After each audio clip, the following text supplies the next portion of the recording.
where one of you in your office may be the person that helps them stay with the agreement that they wrote out, or that one of you helped them to develop, this parenting plan we're talking about, the thing in writing, so that when each time when they go off in a direction that isn't in keeping or the same as the parenting plan, somebody's there as a meeting person, a person that you go to meet with, to help them get back on the track. So it's an ongoing management that brings people from higher levels of conflict into more managed or lower levels and more cooperation. We work with a population that probably will never be in the real, true cooperative parenting group. They will be in a group that is probably manageable, but not so much change to that mentality or that way of being. So I know that doesn't sound very optimistic, but you might have other things to say about it. Yeah, I totally agree that that the reason why these people are becoming our clients is because they actually, the way they are treating each other and their intentionality behind the way they're treating each other has become almost like their life's mission. And one of the things that I like to distinguish between is the concept of what is a conflict and the concept of what is a dispute. A dispute in family law is the disagreement about how much time the children will spend with me and how much time the children will spend with my ex-partner.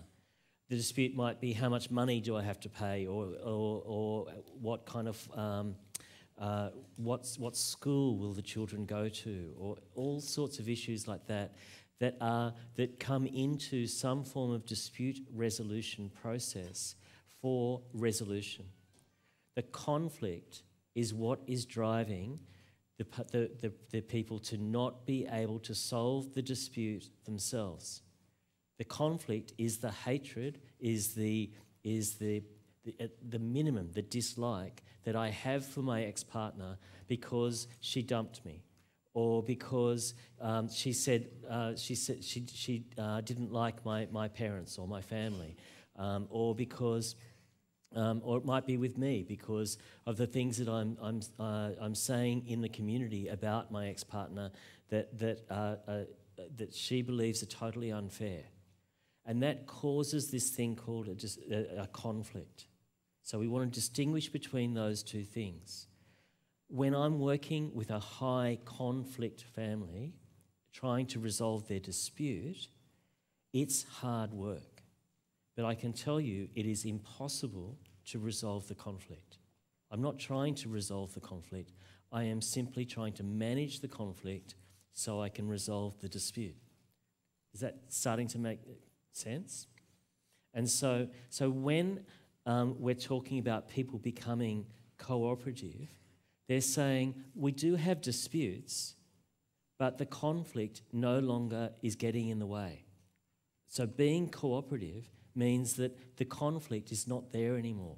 It's a historical conflict, not a current conflict. So in order for people to move into problem solving, fixing their disputed conversations cooperatively, the conflict has to be gone. Now, these people make it their life, and I think these are the clients you were working with. They make it their life's mission to never give up on the conflict. They will never do it. And so the question of is there a pathway, the problem is the pathway doesn't belong to the professionals, it belongs to the parents. If they are going to find cooperative parenting, they have to put their conflict aside. It was what the judge said to the people in the video this morning. You need to please, in your children's interest, please put aside your rancor, your argument, in your children's interest. Let the conflict go, is what the judge was saying. You have to love your children more than you want to be in conflict. So it's not a great answer. We get that because we work with this group as well, and it's a complicated group with many, many variables. And we were talking at lunch about how what we're seeing is that parents today are coming in probably a lot more self-focused, self-interest oriented. Not all of them, but there's a percentage of people that we might use this term narcissism towards, where they end up wanting their way, the way that they think of things to go, and they don't want to do anything but that. And so any kind of intervention is difficult for them to accept. And we do have a lot of people that you're working with that are probably what we might call falling under some of the personality disordered folks, that are high conflict personalities, that are going to wear you out because they are so relentless and they're difficult to engage, and they're easy to they will disengage just as easily as they became engaged. So when we say time and management, some of the people that I've been working with have been with me for a period of time. Our judges got tired of those folks coming in, those people coming into the courtroom with all kinds of everyday problems, like small things, like extracurricular activity fights.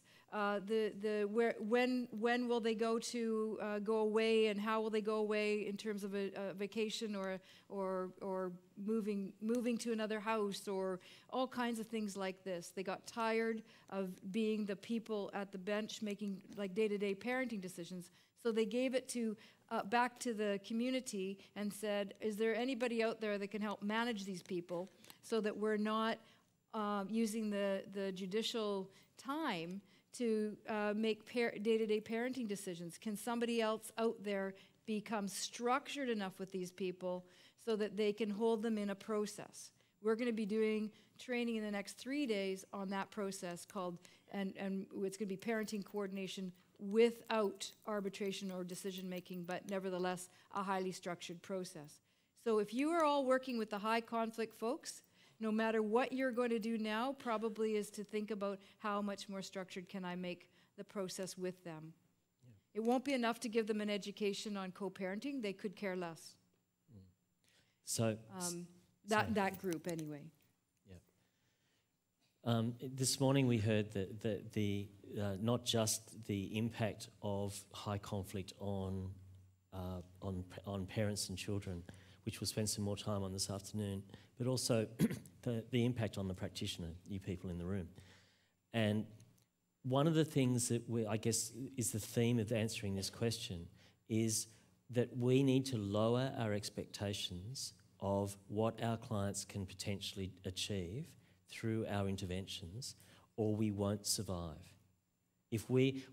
I'm guessing that people join this sector, this helping part of the helping profession, because we really care about children, because we really want to parents. We would love parents to be more cooperative and to be respectful.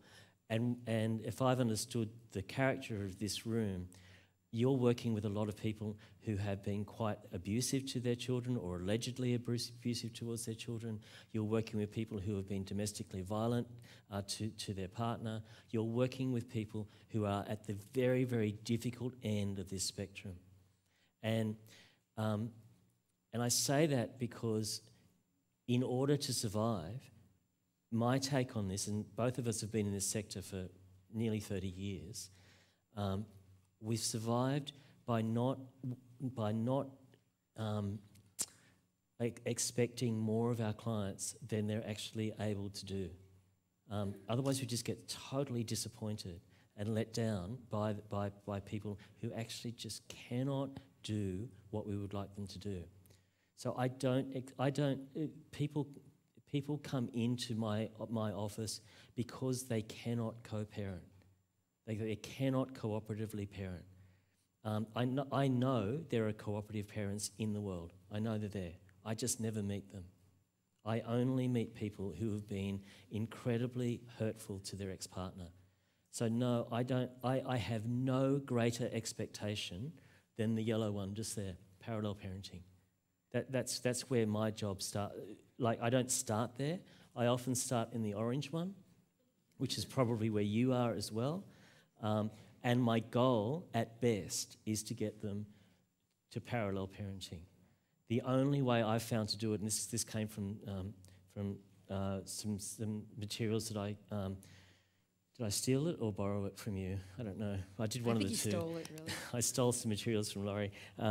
But it's some really useful strategies to be able to say, I am not going to expect you to say nice things to each other. In fact, I don't actually want you two to talk to each other at all. Even though you're going to sit in the same room together and talk to me, I just want you to be able to listen. And I call it turning on the lights in the relationship so that there are no shadows. So I put enough light on the relationship, metaphorically speaking, so that there is no more shadows where people can do their bad work. That is the evil work that they want to perpetrate against the other person. I try to remove the opportunity for that. Does it change their attitude? No. No, I'm not in the attitudinal change business. And when you look at all of the programs for people who perpetrate violence, they are not attitudinally based. They are behaviourally based. Some men who use violence against their ex-partner have incredibly poor attitudes towards all women, not just their ex-partner, but towards women generally. Misogyny and things like that. That's what we know about that group. We don't expect their attitude to shift. I would love it to shift. What we want them to do is to behave like a normal citizen. That's all we're trying to do in those programs. Okay, thank you. And for the second question, it is not uncommon to have child abuse allegation, especially sexual abuse, in divorced or separated couples, especially those high conflicting parents. How could we resolve the issues, say emotional triggers or suspicion between the parents, even we have found the abuse not substantiated? And is there any way to prevent similar accusation, as it would no doubt have great psychological impact on the children when they have to go through repeated investigations? I might be missing part of the front end of the question, so I think whoever this person is asking about what we now would call probably a false allegation as part of the process of separation and divorce. And this is worldwide. Lots and lots of people do this and make an allegation towards something about the other party. I think we have to minimize how many times these children are being interviewed. Absolutely. I know that you have child protection here, and I know you probably wear a couple hats when you're working with these families. But in our child protection, if you come up with the first answer is there's not evidence to suggest that, enough evidence or any evidence to suggest that this child has been sexually abused by the other parent, they put the lid on it right there and then. They cannot continue to make allegations because they won't accept them in our office. So there's the first one, but that's procedural change, right?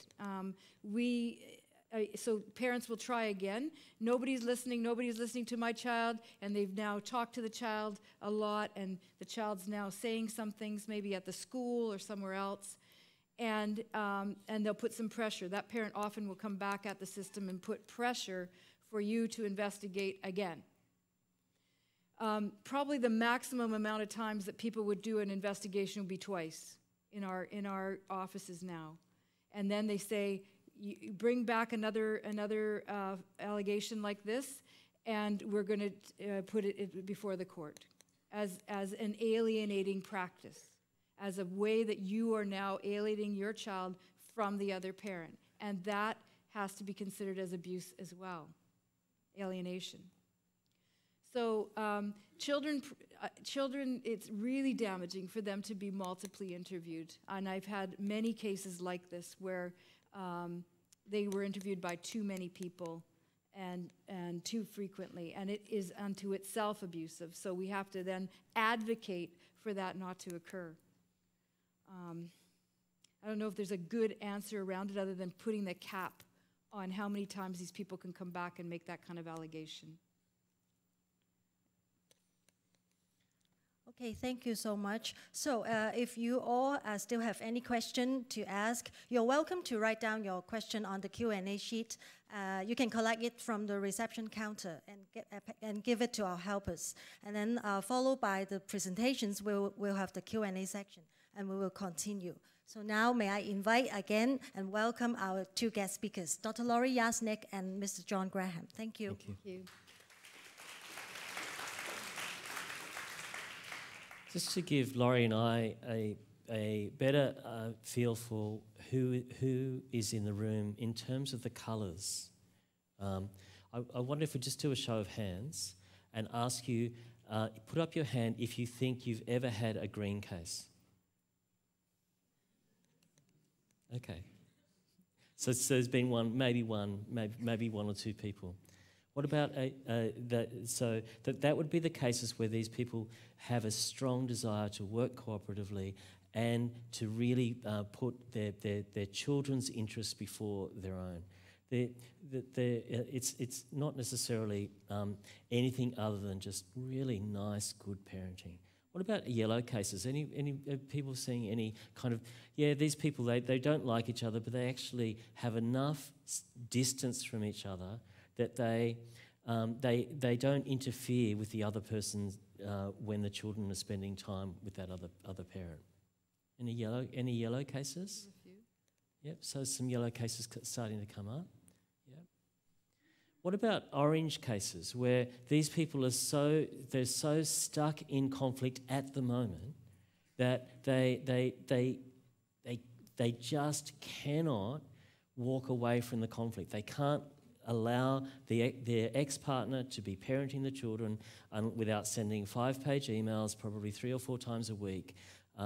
They are out talking with their community to try to get other people on their side in order to be able to try to maintain a rage against their ex-partner. Anyone seeing those kinds of cases? Okay, so a lot more. And then the one that is the willful and purposeful disruptive cases. Anyone seeing cases like that where they are doing acts that are intentionally and they're almost lying in bed at night thinking, what can I do tomorrow to really take down my ex-partner? Anyone got cases like that? Yep. Okay. All right, and so that gave us a little bit more information, because what I think we would like to do is possibly spend time towards the orange and the brighter orange end, to be able to talk about what kind of things can we do when we are trying to manage the conflict with people who do not want to be managed. They actually want to maintain their conflict. Are there things that we can do? The challenge for us is that the notes that we've given you have some slides on that, but we're going to be going off the slides a bit to be able to make this a more useful day for you. And so that will mean that what we're saying may not be represented in your slide set, so you will have to take notes yourself. But we've had a brief discussion about it, and we figured that's possibly the best way to use nearly 300 people's time, rather than us just saying, we designed this back in Calgary and Sydney, we think we were on the right spot, we just want to say, let's make this really, really appropriate for you.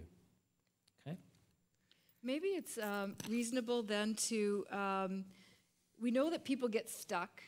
We know that they get stuck for a lot of different reasons. How things end, what the personality structures are of the parties, what kinds of support in the background in extended families, pressuring non-cooperative interaction. Adversarial lawyers will make this much worse. And of course, then everybody's got their rights that they're fighting for, and it becomes extraordinarily adult-focused, and it is not child-focused. Not child-focused.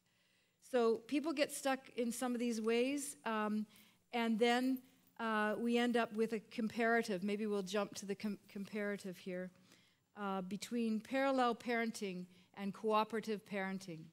I know that lots of you are trying to promote the cooperative, and I think for the majority of people going through separation and divorce, that's going to be an important promotion, very important promotion. What you're working with is what John started the day this morning with. You're working with these people at that very, very far end of the continuum, a lot of you, where they're the people taking up all our time, all our energy, and they're taking up the court time because they are using the court to field an answer, to get an answer, to actually show the other party that they're wrong, etc. So it is important to think parallel for these people as well in terms of creating an agreement. And you can see that there are different things about them. Cooperative parents really are very child-focused. And for parallel or people, they're adult-focused. Now, we would not imagine that the people at this other end of the scale that you're working on or working with would successfully have good phone conversations or hang out with each other in person at various activities of their children, because it'll just go poorly. These people need very, very structured ways to communicate. And one of the tools that we did provide you with for this day is a communication log. And that what I get my people to do is to fill out that log at the end of every exchange between the two parents. So we'll talk to you a little bit about that tool. And it's very limited to what they can say. And there's a coaching element to this, obviously, where you tell them and show them how they are going to communicate on the topic areas related to their children. And so you take out all the personal stuff, the sarcasm, the nasty references, the bad name calling, and all that kind of thing. You try to figure a way to help them pull that out of their communication. Major decisions about the child are jointly discussed in the cooperative group, but in the parallel group and anything down this pathway, it's more or less done with a third party. And often they're using the judges to do this, and this is why in most of the rest of the world, there is a process where the judges wanted these people out of the courtroom for this. They want them with a mediator or a parenting coordinator, a third-party person that can assist them in the structuring of what they're going to make, how they're going to make their decisions, and to help them get those decisions down on paper. And sometimes they are small ones. It takes an hour sometimes for some of these things. Do we have open agreements with these people when they walk in the door, if they came for one of those roles? And I know you don't have those roles formally organized quite the way we do, but yes, we have an agreement about how long you work with me, and they just keep coming. Now, why would somebody be motivated to come to do this kind of decision-making process if they were in high conflict? Because they usually want something going in their direction, going their way. So it does inspire them to actually show up to work with a third party at times, because they think that they're going to get what they want. Parents work together to resolve child-related issues. Everything's separate in the parallel parenting. Don't butt into my household, and I won't butt into yours. I will take the children, I will manage the children the way I want to manage them in my household, and you can do the same, as long as there's no harm, obviously. Now, in the cooperative group, there's some facilitation of some smooth transitions and transactions between the homes, whereas in the parallel process, the changes might be quite abrupt, and they may be done at third-party places, like transition happens at school and never from house to house. Transitions or things that need to be managed from When it says curbside by there, curbside transitions, that means that we on our roads, our streets, we have like a curb like you have, and it often leads up to the steps to a house, and the children are dropped off at the sidewalk, and the children walk themselves up to the house. The parents never enter onto each other's properties. Now here it's a bit more complicated. You have to get them to an elevator probably, or something less face on, but nevertheless you can have, in these agreements, you'd have to have something structured to that degree about where's the drop-off, what time is the drop-off, and how is the drop-off. Does the person get to come up every second time and knock on the door of the apartment? No. Where's the drop-off? Is it going to be in the lobby? And if it's in the lobby, will there be a third party to help with the transition, like domestic help? Maybe. But that would be written out on how it works. So in the cooperative group, we've got, okay, so we can probably be a bit flexible. John talked about that this morning. If I'm his ex-partner and he's got to go out of town for business tomorrow morning and it's sudden, he can phone me in the cooperative realm and I can say, yeah, no problem, I can take over today. In the parallel people, in that end of the scale, the brighter orange end of the scale, you've got no chance for that. Sorry. That's not going to happen. Now, you might have a little agreement in your plan that says you will send a one-line request, and the parent can send a one-line request or answer back. But in many of these high conflict people, they're not doing anything for each other that's cooperative. So they are responsible for the child care when they cannot do it on their parenting time. So we just talk about separate parenting times. So John's got like the weekends, let's say, in some of the traditional kind of plans, and I've got the weekdays, and it's on it's one of his weekend days that he can't take that child. He might have to call his parents or some other appropriate caregiver to take over the care because he can't ask me, because I'm gonna make that miserable for him. I'm going to say, see, you can't follow an arranged schedule anyways, can you? And why do you need to see this child if you can't even follow your own schedule? And I'll create a new pathway for this, like a new argument, a new conflict. So it's pretty strict, those parenting plans. And then the parent can discuss issues between the other parent and the child, like on behalf of the child. Oh, well, Daddy probably didn't really mean that, or I'll talk to Daddy for you about that, that you're scared of the dark in your room. In this case, with these folks, there is no possibility that one's going to be able to communicate with the other parent saying, hey, Johnny is very scared of the dark at your house. Like, can you put a nightlight in? Because the other one will go ballistic. They'll be upset and say, how dare you tell me what to parent? And it goes back to back to the parties, right? The argument goes back to the parties.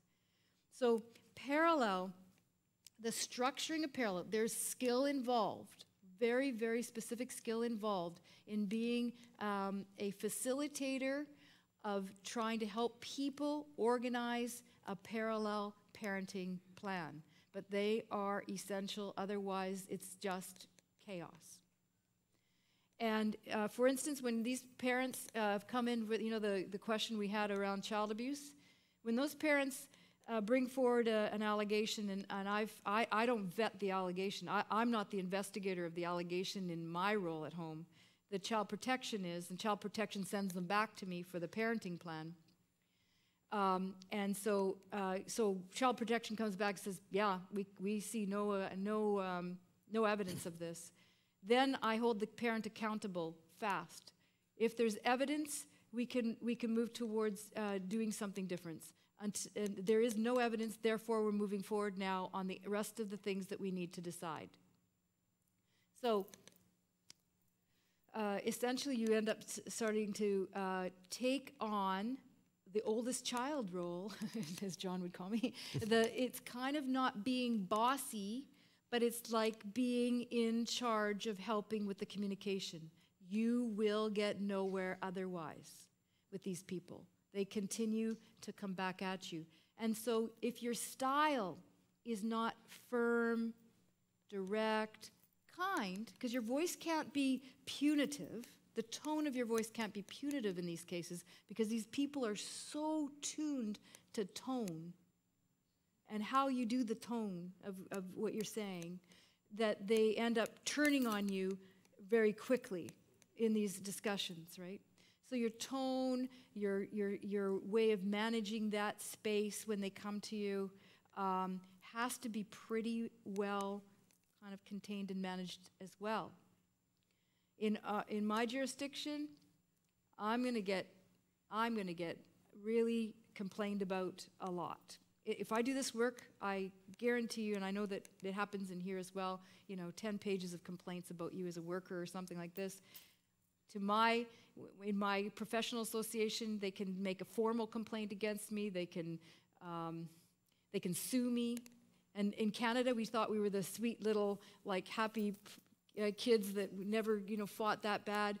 The USA was always the big litigious people, and they were always the ones that got sued. And guess what? It just moved across the border. So we're getting sued too now, and I think it's not because of a country. I think it's because of a bit of a self-centered mentality, that some of these folks that are in high conflict, you'll see more of them in that way. Yeah. So, sorry, I just lost my total train of thought just then. So Bill Eddy writes about working with these groups of people, and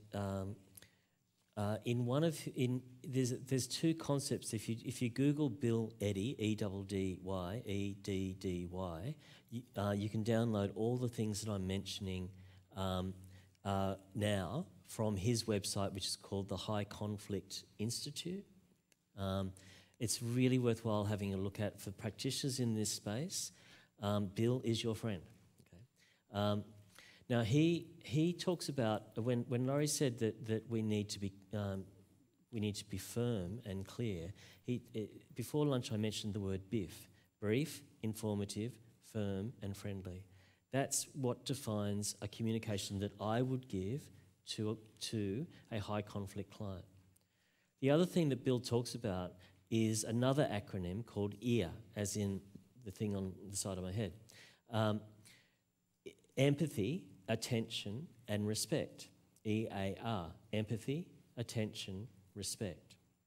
And when I am trying to work with someone who is looking for a reason to have an argument with me, the combining brief, informative, firm, and friendly with empathy, attention, and respect is a really, really nice formula for how I am going to communicate with that person. So it might be that there is a discussion, I've got in the current case, I'm using a shuttle mediation process, so that means that the clients don't see each other. In actual fact, I speak to them on different days, so they are very high conflict, and I meet with each of them for between 1 and 2 hours, and I construct a message that they want passed over to the other parent. Then I go and meet with the other parent and get answers to that message and bring another message back. I've been doing it for, I think I met them in February last year, and so I've been working with them on that basis for coming up to 14 months. And I think they have twins who are 11 years old. I am pretty sure that I'll be going to those twins' 18th birthday. So I will be working with this family until the children achieve their majority when they become adults. I can't see any other way of working with them. So, am I interrupting? No. So one of the challenges is, what is your role And can you establish a few more roles, like that you're not all wearing the same hat at the same time, because it will help a lot. I don't know what influence you have here with each other or with your organization, with the government, but if your roles were a little bit, like if you had an investigator in your team that helps to say yes or no that abuse happened, if you had a mediator in your team that just does the parenting plan part, like just helps to manage and write out what will that look like on paper, and you had somebody, I don't know, I guess it could be I know that it's the same role here, that for somebody doing the custody evaluation or report to the court, if it kind of walked down that pathway and you didn't, weren't able to get some type of an agreement between the parties, that maybe the child protection and that person could still remain the same. But I think there's from what we can gather, there might be a role kind of missing in the middle that would be very useful for you, which is that role of a person that's just designated to help create the parenting plan. And I don't care what name you give it, but we give it the name of mediator or parenting coordinator. And that role is just specific to that. You get one on paper, and yes, there may be allegations in the middle of it, but then you send them over to, I don't know, Amy for making sure that it's not abuse, like whatever the allegation is. And then she says, no, I don't see any evidence. It comes back to you, finish the plan, right? So then you have something in writing. But the writing part is so important in this group. Otherwise, well, it just never ends. It will just never end, and they just keep coming in through and cycling in through the court process until a judge probably puts an end to it. And so we want to emphasize that might be useful to your groups here. When you have your parenting cooperative parenting site set up for education towards parents, we did the same thing in Calgary.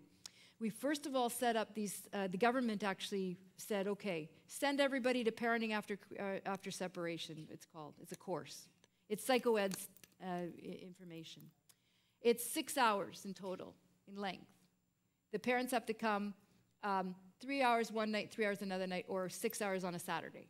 That's what they have to do. And then they get a little certificate, say they attended it. What they realized after a while, I taught that one for 10 years. But what they realized in that room was that there was a whole bunch of people that didn't really fit with just the cooperative parenting materials. They needed the high conflict training program. So now in Calgary, we have the regular one called Parenting After Separation, and the other one called Parenting After Separation in High Conflict. Right? So we have two of them, and sometimes that we've said, okay, go to the first one first, and then you must go to the second one as well, because the content is different, and what they teach people in the second one is how to parallel parent and get out of the way of the other parent. And they teach a little bit more about how to communicate with an aggressive, abusive partner, because that's what they need, a skill. They need skills in that area. These people are lacking the skill in how to manage it. And so, not that a 6-hour course is going to do it. It won't facilitate everything that you need with these people. But at least it's some education. And these people that come to the course have never been to a course in their life. Like some of them would have never have imagined showing up at a course like that. But they're mandated to do it. If they don't go to the course and they make an application in court, they're not heard. It's a really good little incentive to go to the course. Because even if they learn nothing from the course, they could show their certificate to the judge and say, yes, I still want to make an application and here's my certificate. And then the judge can say, what did you learn in the course? So it's a little bit of, we've been down the same path as you. It's not an easy path with these people. Yeah. And so, yeah, and I think, obviously Australia has the same procedure. The other reason why you do need two kinds of parenting after separation programs, is because one of the main themes of your standard parenting after separation, not the high conflict one, but the standard one that encourages cooperative parenting, and also has generally a themed message of the conflict, the impact of the conflict between you and your ex is damaging your children. Okay, that's the main theme of parenting after separation courses.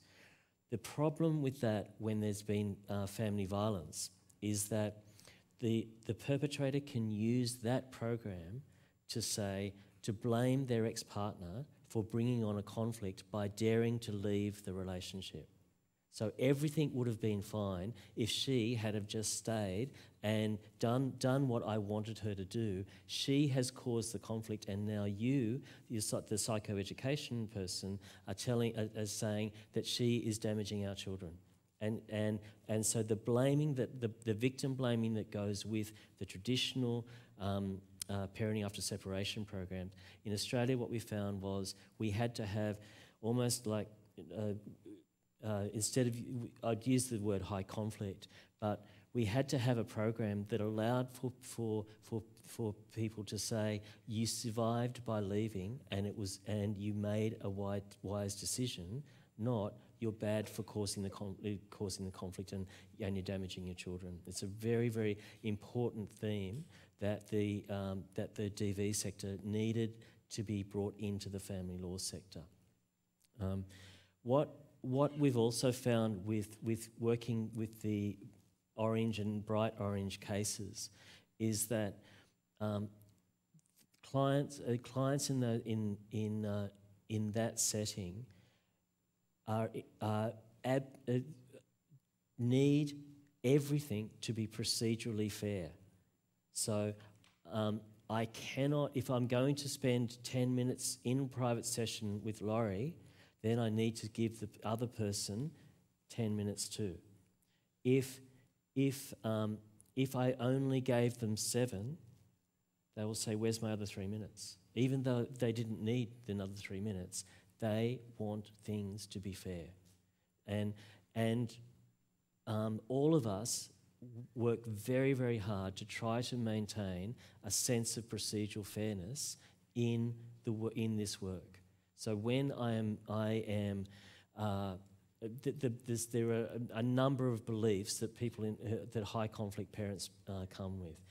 Firstly, that if they're male, they can have a belief that says the whole system is biased against men. It is largely a female professional sector. They don't understand what it's like to be a father. They don't understand the importance of fathers to children. And so there is a belief that we have a bias against them from the beginning. And so we have to do some bias correction. We have to use language that is gender neutral. So even though I speak about family violence in a gendered way, because statistically it is more male perpetrated than female, every single client I meet has the right to tell me that their ex-partner has been abusive, irrespective of gender. They have the right to say, I am being abused by my ex-partner, and I make sure that when they tell me that, if they're male, that I don't do anything that would suggest that I have a belief that because he's male, he can't be a victim. In Australia, we have a major problem with our police. When men attend a police station to report family violence, the police will refuse to do anything about it. But this is a huge generalisation. Many police refuse to do anything about it because of the belief that men cannot be victims. And so that just feeds this belief system that the whole system is biased against me. And then we get these clients and they're really, really angry. No one is listening to me. No one is letting me tell you my tale of woes. And so the first principle I work from in working with high conflict cases is in a private session. So when I meet with them privately, I let them tell me their tale of woes, and they deserve my response from ear: empathy, attention, and respect. They don't deserve my attention in a way that says, I don't believe you. As soon as a client feels, or you think about it for yourself, you're sitting in a room talking to someone and you think, this person doesn't believe me. This person doesn't get it. They don't understand me. As soon as that person feels that, their defences come up and we get all the complaints, we get more aggression, we get more fighting to be heard than when someone is saying, I just got listened to by John. Now, if you look at it from a narrative theory point of view, that is what we're doing is we're acknowledging the dominant discourse. So if you want to go back into the theory, that's what we're doing. In family law, the dominant discourse is a very, I'll use the word ugly discourse. It's not pleasant to hear. It's filled with language of blame and language of how pathetic the ex-partner is. It's about, I've got rights and no one's listening to me and blah, blah, and you're not listening to me and I bet you're going to be like everyone else. And as soon as I say, well, no, I'm not, I'm denying the discourse. If I say, no, of course I'm not going to be like everyone else. The first thing I need to do is acknowledge the discourse. So your concern is that I'm going to be like everyone else. Okay, all right, well, I'm glad you've told me. That is acknowledging the discourse. And when we're working with particularly not the far end people, that the willfully destructive ones, but the one-off, the conflicted parents, when they feel heard, they will have you will see a change in their presentation. They'll sit back in the chair. They'll say, at last, you see their shoulders drop, and they say, at last, someone has met me and has said, I want to hear your story. Does it mean you have to agree with them? Of course not. We know how to be empathic without collusion. That's a key role here. But we know how to do that, how to show empathy without saying, you know what, you're totally right. Women are just absolutely pathetic, aren't they? In fact, you know what, I think all the women in this family law sector, I think they are biased against men. You know, good grief, we're not going to sit there and agree with this person. We're just going to be empathic towards them. So, what we're actually going on, so we're staying with our slide set, just so if you're thinking, where are we? We are staying with the slide set, but we're actually doing it in a slightly greater detail for these difficult cases. Getting a few nods from the room to say, yes, this is what we wanted to hear about. So we're hoping that those nods are kind of going across the whole room. Did you want to look at these? 10 tips.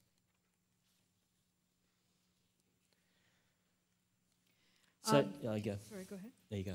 This 10 tips is really not for you in creating the parallel plan, but it is for the person that's trying to create the plan with you. So it's for the parent to think about.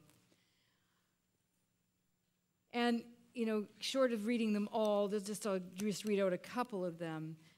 When we talk about a business-like attitude in terms of the communication, that is one of the essential ones. Now, people in the higher level of conflict take that to an extreme degree, and they become officious and kind of directive rather than business-like and just getting to the point of what they need to answer. So, for instance, the plans that we make, we give examples of how to say the same thing 3 times. So the Parenting After Separation program for high conflict people will have all that kind of example, and they'll have it on video as well to show the parent what it looks like to be businesslike without being hurtful or dismissive. Don't plan. Now, this is unfortunate. Don't plan activities for the children on the other parent's parenting time. There are some parents that refuse to assist in helping the child get to the activities on their time. So some of those children are ending up doing only dance on their mom's week or their mom's time, or vice versa. Only a sport on the dad's time. We wouldn't advocate for that, but having them do nothing is worse than having them do something with the support of one of you.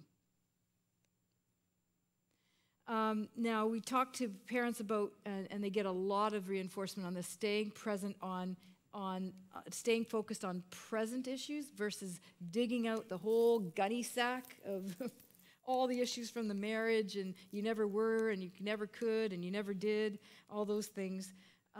We try to keep it narrowed down back into the topic that you're working with. Now, when you're creating these plans, I said earlier, it's a skill. It's a skill to have people go like this in these conversations and to get them back and get them back and get them back and get them back and get them back to the same topic in which it was on the list on your flip chart or whatever you're using to organize this. But that's important in terms of the staying focused as well. I think that using this neutral third party idea, if mediation hasn't taken off in your country or your jurisdiction yet, it's an essential role to get some of these people into a managed place with somebody skilled to keep them going back to the bits that they don't agree to. So you can come up with a whole agreement, they walk out the door, and they're back in 2 weeks. Because guess what? The number 4 that they said they were going to do it this way doesn't work. And they have no problem-solving ability to make it work. So they come back to the third party. Third party says, so what happened? They say, this happened, he did, she did, he said, she said. And you say, what's the topic again? Oh, it's the transition, where you're going to transition the child. He came to my door, she wasn't there on time, all this kind of stuff. So time and where. So you're like this person that just keeps doing this, right? Narrowing it down, get to the point, get them a new idea, write it down again, revise it, send them out the door.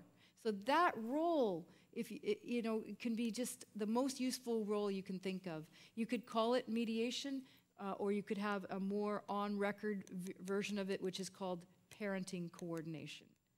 Parenting coordination is higher on the rung of directiveness, because mediation means it's off record, doesn't go into court. None of the stuff that you write down goes anywhere but with the parties.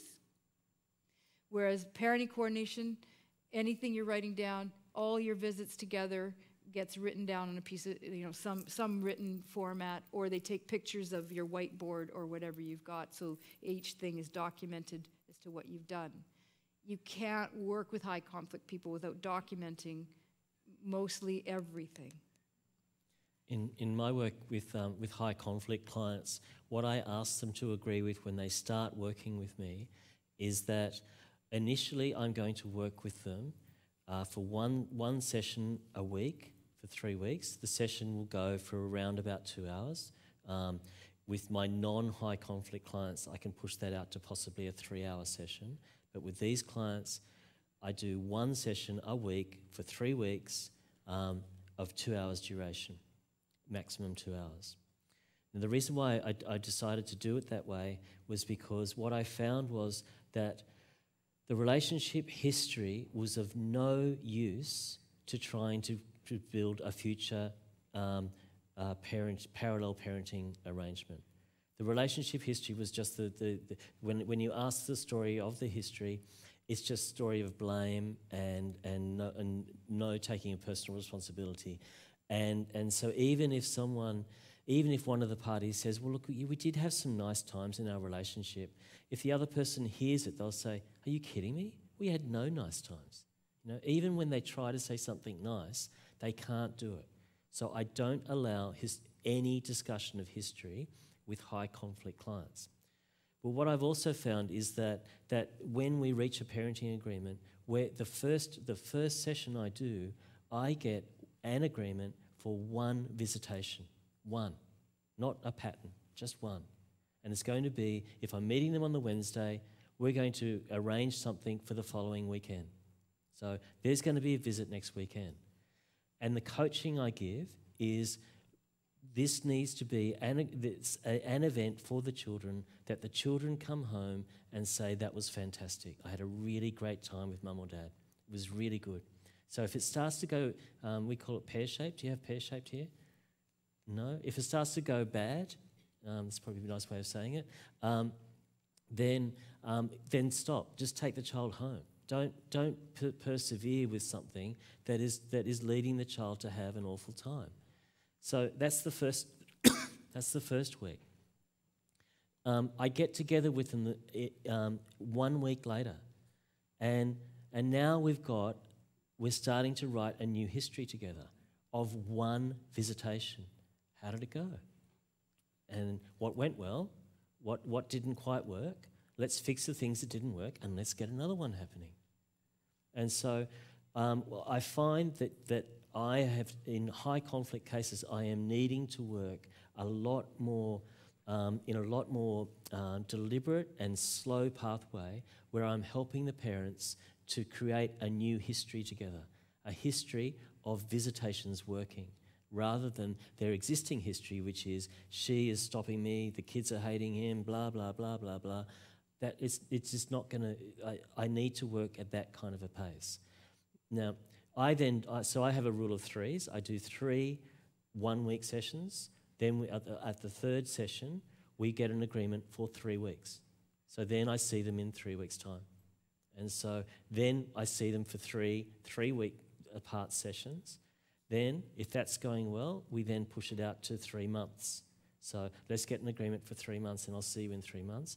And I do that for 3 times. So it adds up to around about 1 year of initially very intensive involvement, pushing it out as we start to have more success with the timetable. That's what I have found to be a useful way of trying to get from being super high conflict to being in a parallel parenting arrangement. Keep in mind, I'm not going anywhere near cooperative parenting. This is just saying, this is the amount of work that I feel needs to be put in order to get people to that kind of parallel space. Did you want to, you probably do something slightly differently? It depends. I mean, I do see people more intensively at the front end, and then less so as time goes on. It may not be exactly the same rhythm. Yeah. But I think one of the problems that we heard, and I don't know if we've got it right, but I think one of the problems is that when you have conflict, people are running straight to either a lawyer or the court system first. So what we're saying is there should be something before. I know the cooperative parenting units and like education spaces will be set up. And that's great. But you probably should have the high conflict one with it somewhere because you'll need it eventually anyway. And then maybe there can be this role that stops it from going straight into the courtroom door, and that people could actually have some type of a person that they could work with that helps to manage these plans that John and I are talking about. And I know that some of you are probably doing a couple of those roles at the same time, but they require some very structured thinking so that you can be as successful as possible with them and have them not come back at you hard. Number 5 there is an important point, the last one on this page. Because when I'm working with a high conflict couple, generally speaking, there is one of the parents is kind of more likable than the other. Like they are a little bit more friendly, they're a bit more reasonable, and it's very easy to unintentionally form an alliance which the other parent will be absolutely attuned to and will be ready to make that complaint that somehow you, the practitioner, have become biased against them, just like everybody else did. And I know that these, like, if you look at it even from an adult attachment point of view, they can be incredible. Their belief system is that that you will abandon them just like everyone else will abandon them, or you will ignore them, or you will do things like this, and so it's almost like it's a self-fulfilling prophecy that they act in a way that leads you to be more aligned with the other parent. But you must guard against that, because this is where the complaint, the source of the complaint against you will be. And as soon as you've aligned with if there is an alignment that occurs, you become pretty useless to any resolution. And sometimes you're not aligned at all, and you've given extraordinarily little evidence that you are, but one of them will sit across from you and say, well, this agreement that you two have decided, and then they carry on with whatever they're saying about it, and you know right away that where you're at, they now have pulled you into being like lined up with that other party.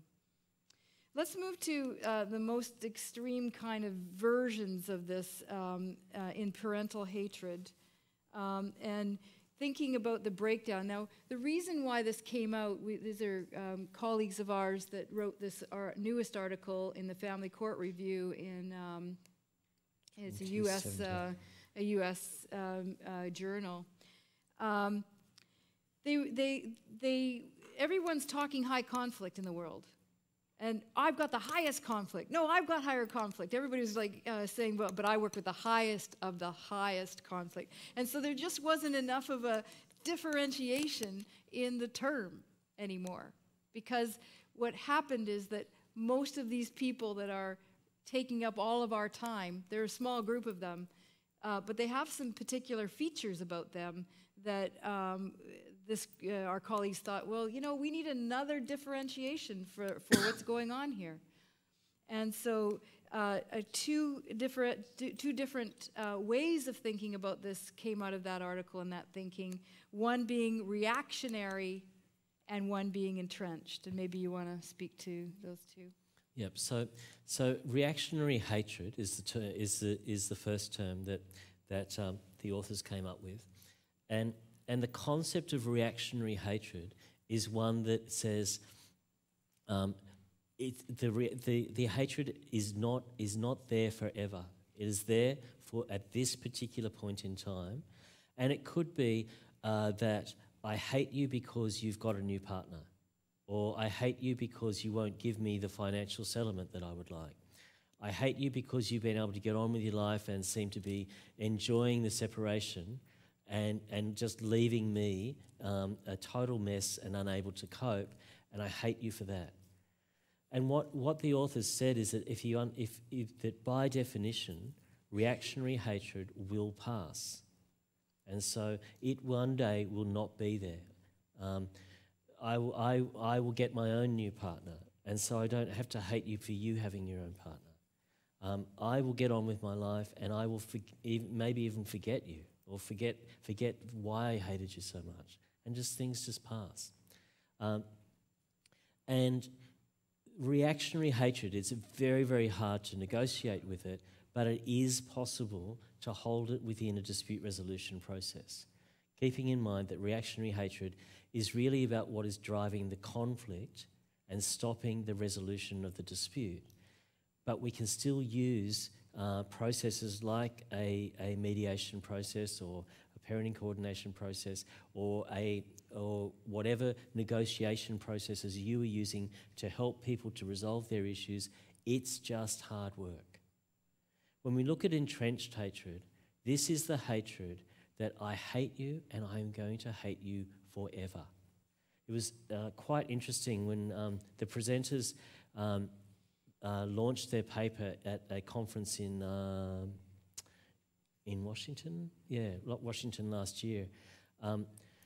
They started talking about the word hatred, and it was very interesting to see the reaction of a largely American audience who felt that the word was a very difficult word to say, that adults are not supposed to hate each other, that adults, that it's not the kind of thing that we talk about. When our child says to us, I hate my sister, or something like that, we say, no, you're not allowed to say that. And so there was this reaction in the conference room of people saying, I don't like the word. And when they said the word, they didn't say hatred, they said the H word. It's such a powerful word that people found it very uncomfortable even to contemplate the possibility. But when I think about some of my clients, particularly the ones right down the bottom end of the circles, the bright orange, almost red cases, these cases are the word hatred is absolutely appropriate. I hate you for what you did to me. I hate you for abandoning me. I hate you, and I will always hate you. And this is entrenched hatred. And I will not give you what you want. And the only way I will give you what you want is if a court makes me do it. And entrenched hatred is not going away. And the resolution of entrenched hatred really has to occur by a judicial order. People will not, even though they know they will lose, they cannot participate in a process of dispute resolution and negotiate something with their ex-partner. They just will not do it. So it actually added to the literature, and in terms of thinking about why people get stuck and why, and maybe which type of person are we, or couple system, ex-couple system are we working with? Like, is it reactions or is it hatred, or like entrenched? Sorry, is it reaction to something, or is it like entrenched and that it's not going away? And then we were able to think about, okay, so if it's not going away, would I pick up that case? Like, and John and I work in the private sector, so we're not funded by anyone. The people who come to us and pay us to be with us. And you'd think, well, why on earth would some of these people even pay to do it? But they'll pay everything and anything, some of these people, to be heard or to have their idea forwarded, like somebody on their side. And they're usually looking for that. We wouldn't pick up a file or a group or a pair of parents that were in this entrenched situation, really. They do belong in the court, so that's where those ones kind of end up going, because there is no negotiation with those people. Which kind of brings us to a next idea in the presentation, which is the term parent readiness.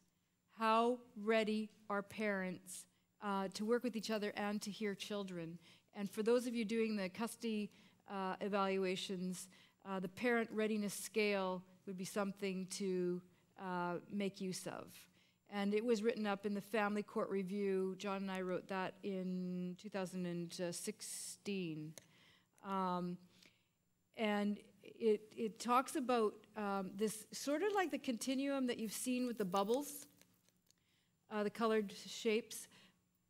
But it talks about there are parents at level 1, and then there's parents at level 4. So we had 4 levels of parents that we wrote up about. Those that are in that 1, not very ready to do anything space.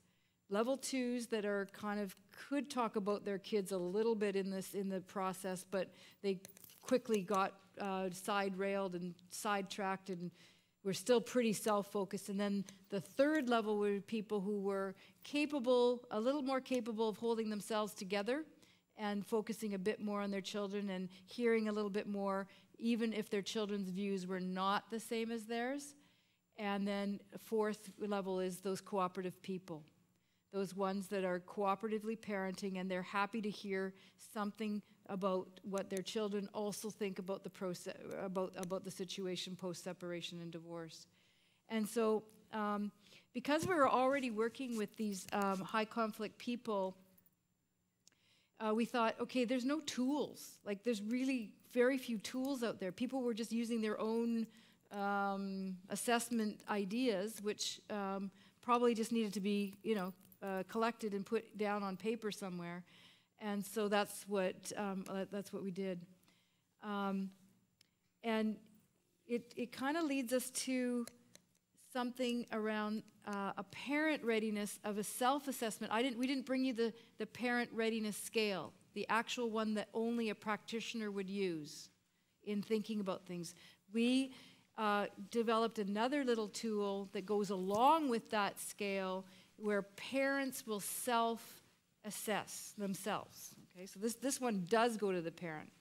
The one in the family court review, never give it to the parents. That's not for them. It's just for your assessment orientation. So in this one, it's an interesting, so we use the same areas of thinking. There's 9 areas in the parent readiness scale. And so in this self-assessment version, where the parent can check off something, it's going to also give you, a heads up, just an insight, but it will also potentially help parents to become a little bit more focused just by answering the questions. So, question 1, does your child have different thoughts and feelings to you? Now, in the parent readiness scale, it's called differentiation from child. Okay, so that first one, so this corresponds with it.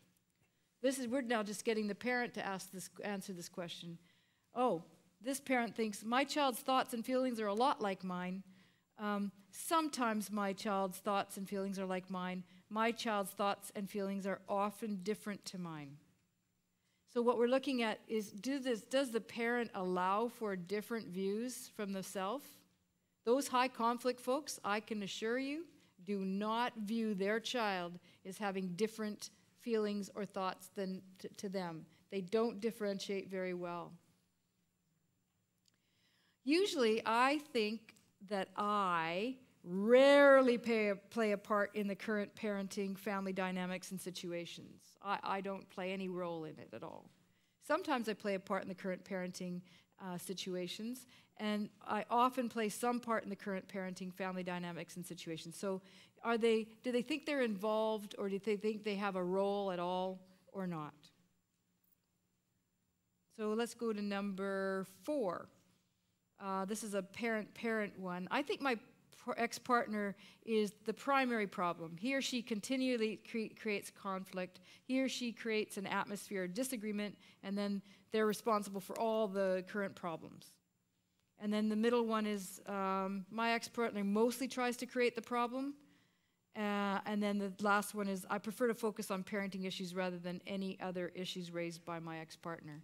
You can see the different kind of person answering that differently, and how do they have any insight whatsoever as to, what's happening here. If you look at number 6, let's say, I think I don't need to accommodate or manage any changes or errors made by the other parent. Oh, what are we looking at here? You're high conflict people, right? Like, why should I change anything for him or her? Or, I sometimes need to create a new plan and make in-the-moment changes as requested by the other parent, but I'm not always in agreement with doing so. So that's, a middle-of-the-line parent that you probably can work with a little bit more. Whereas the last comment, I will always create a new plan if and when necessary to accommodate the best interests of my children. I think flexibility is very important. Somebody that chooses that answer is going to be much more inclined to be in your cooperative parenting group. The other folks, the first answers on all these are going to be ones that are more complicated. The middle answer is kind of like maybe you can work with something, and the last answer is definitely cooperative.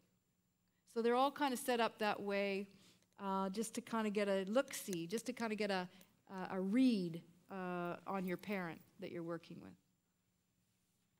So feel free to make use of that as a tool.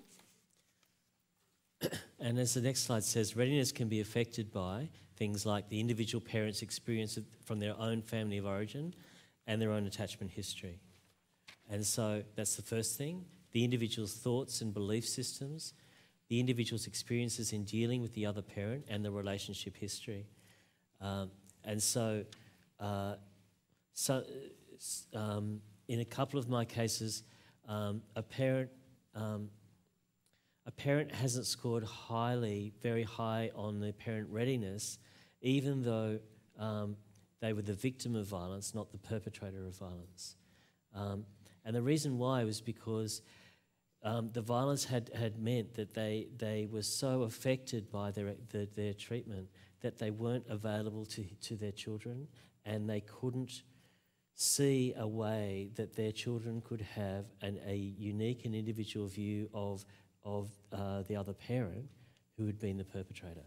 And so I can't possibly imagine my children wanting to spend time with the other parent was the kind of theme. And I will not go there. I won't go there.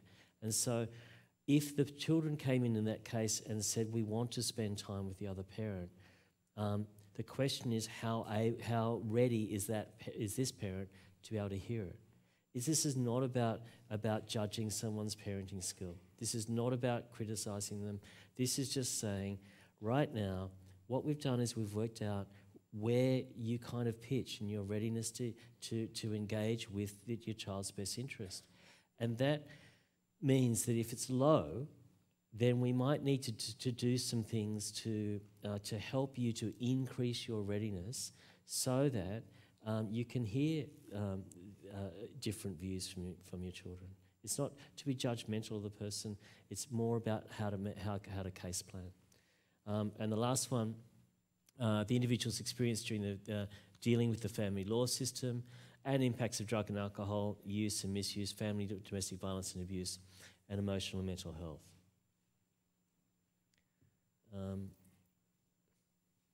Now, I think we covered this already, the parenting stuff. So did you want to go to the impact on children?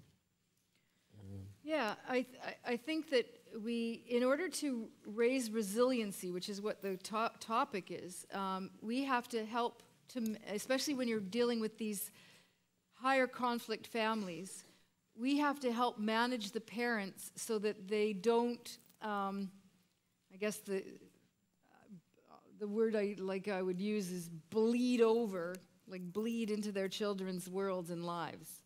So what we're trying to do in these higher conflict plannings is to create a lot of structure for them so that they can behave properly in front of their children or around their children.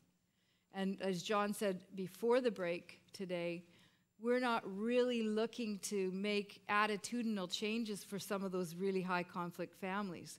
We're looking to manage them, help them to manage their behaviors. Because if they can just act appropriately, then the children can actually get on with doing what's necessary for their own development and ways of functioning. I'm wondering if we do the break here. Yeah. Okay, so if we launch into this area, we'll do that right after our break. We will take 20 minutes. 20 minutes? Yeah, 20 minutes to your break, and I'll see you soon.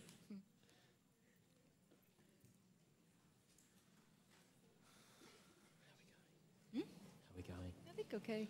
Yeah, I think so too. Let's just check with these guys. The room's falling asleep. I think it's just post lunch.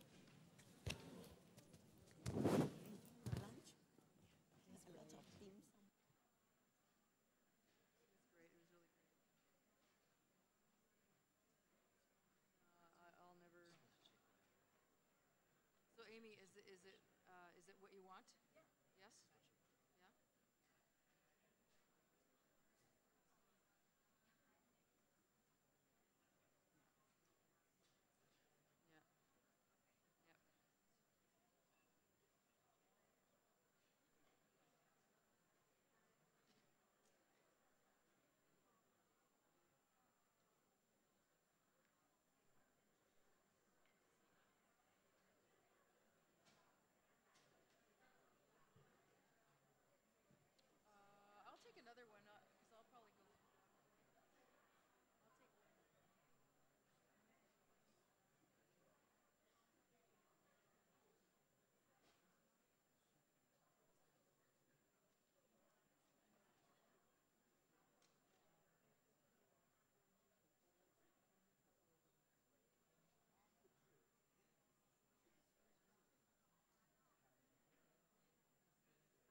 Ladies and gentlemen, please be seated. Our program is going to start soon.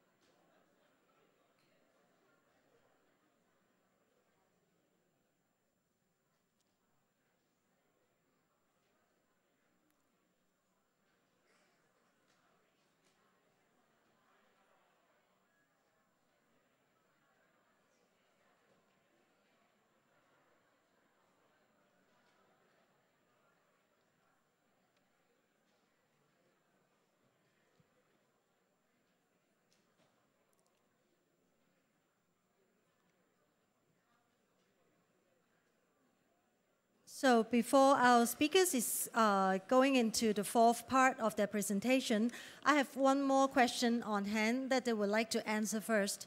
So the question is, in parallel parenting, when two sets of family rule exist, children always have a preference towards a less strict one, which directly affecting the parental relationship.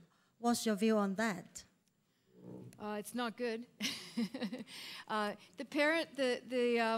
The relationship isn't always impacted by no rules, but as children get older and become more in the teenage realm, it becomes more important that they have more freedom. So it's probably more impactful the older the child gets. It's not great to have extreme like rules in one house and none in the other. It doesn't help children to be held up by those bookends. And true enough that they are going to like one of the parents that doesn't hold them as accountable as the other one does.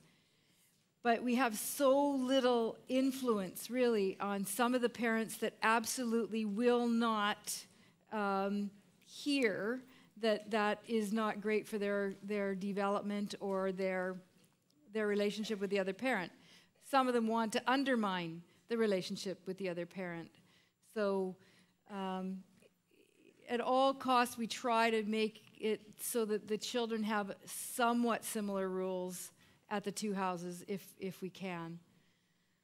But again, it happens, and I don't know how to make that better. I don't know what you'd say. I'd probably add to what Laurie has said that yes, I think we do need to emphasise the importance of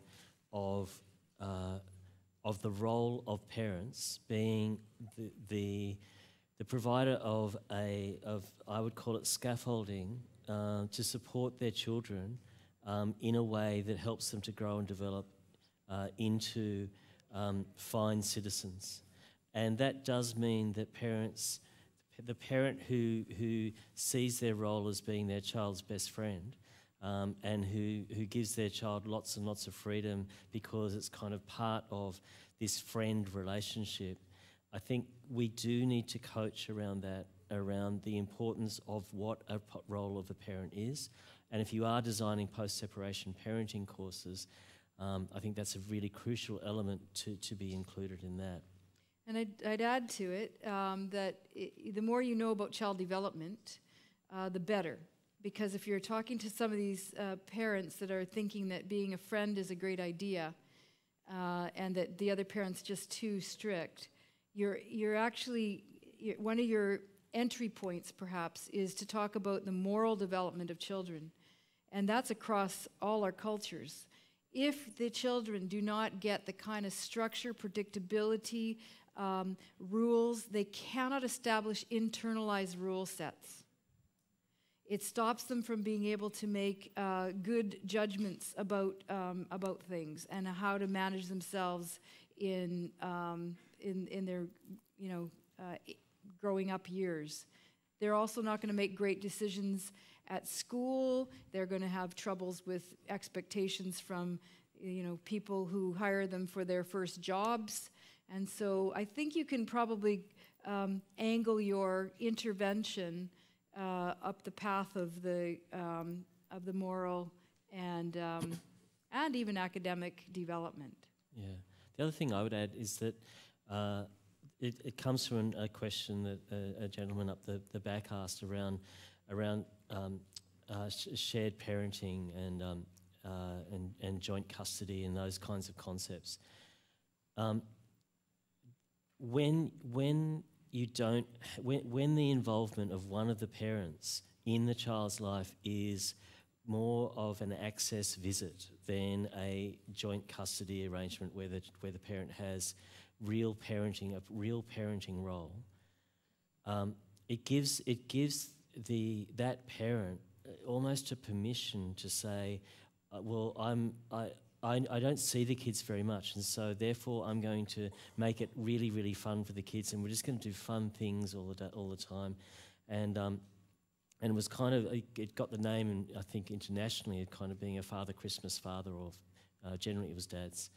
What the research in the early 2000s from North America, Australia, and possibly the UK started to show was that without the concept of joint custody, without an expectation that children need a mother and a father in their life, and a real mum and dad, a real parents who are modelling discipline and clarity in roles and things like that, what happens for the parent who doesn't feel that they are a joint parent is that they can slip into just being this Father Christmas kind of parent who just gives the kids whatever they want because they're not seeing them very much. So I think there's been a cultural shift certainly in North America. It's probably a little bit behind in Australia, where the engagement with dads back into being real parents is starting to deal with that issue around saying, if I'm going to be a real parent, I need to step up and I need to put some principles in place around what is a good, what kind of parent I want to be to my child. If you go back to the slide early on this morning on what is good enough parenting, you might also pull that slide when you're doing some of your teaching when in some of the centers on cooperative parenting, because good enough parenting has in it the parent's ability to set boundaries and guidelines. It's not just like, oh, well, you're going to be my friend, because the children have enough friends. They need somebody to be the guide and director of their day-to-day world. So, yeah. Okay, and another question on co-parenting. For couple in different stage of acceptance levels of their broken marriage, do we start the co-parenting when they are both emotionally stable?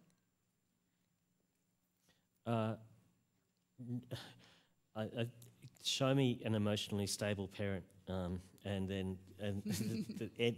does an emotionally stable parent exist anywhere? I just don't think so. I don't think we can wait. I don't think that there is.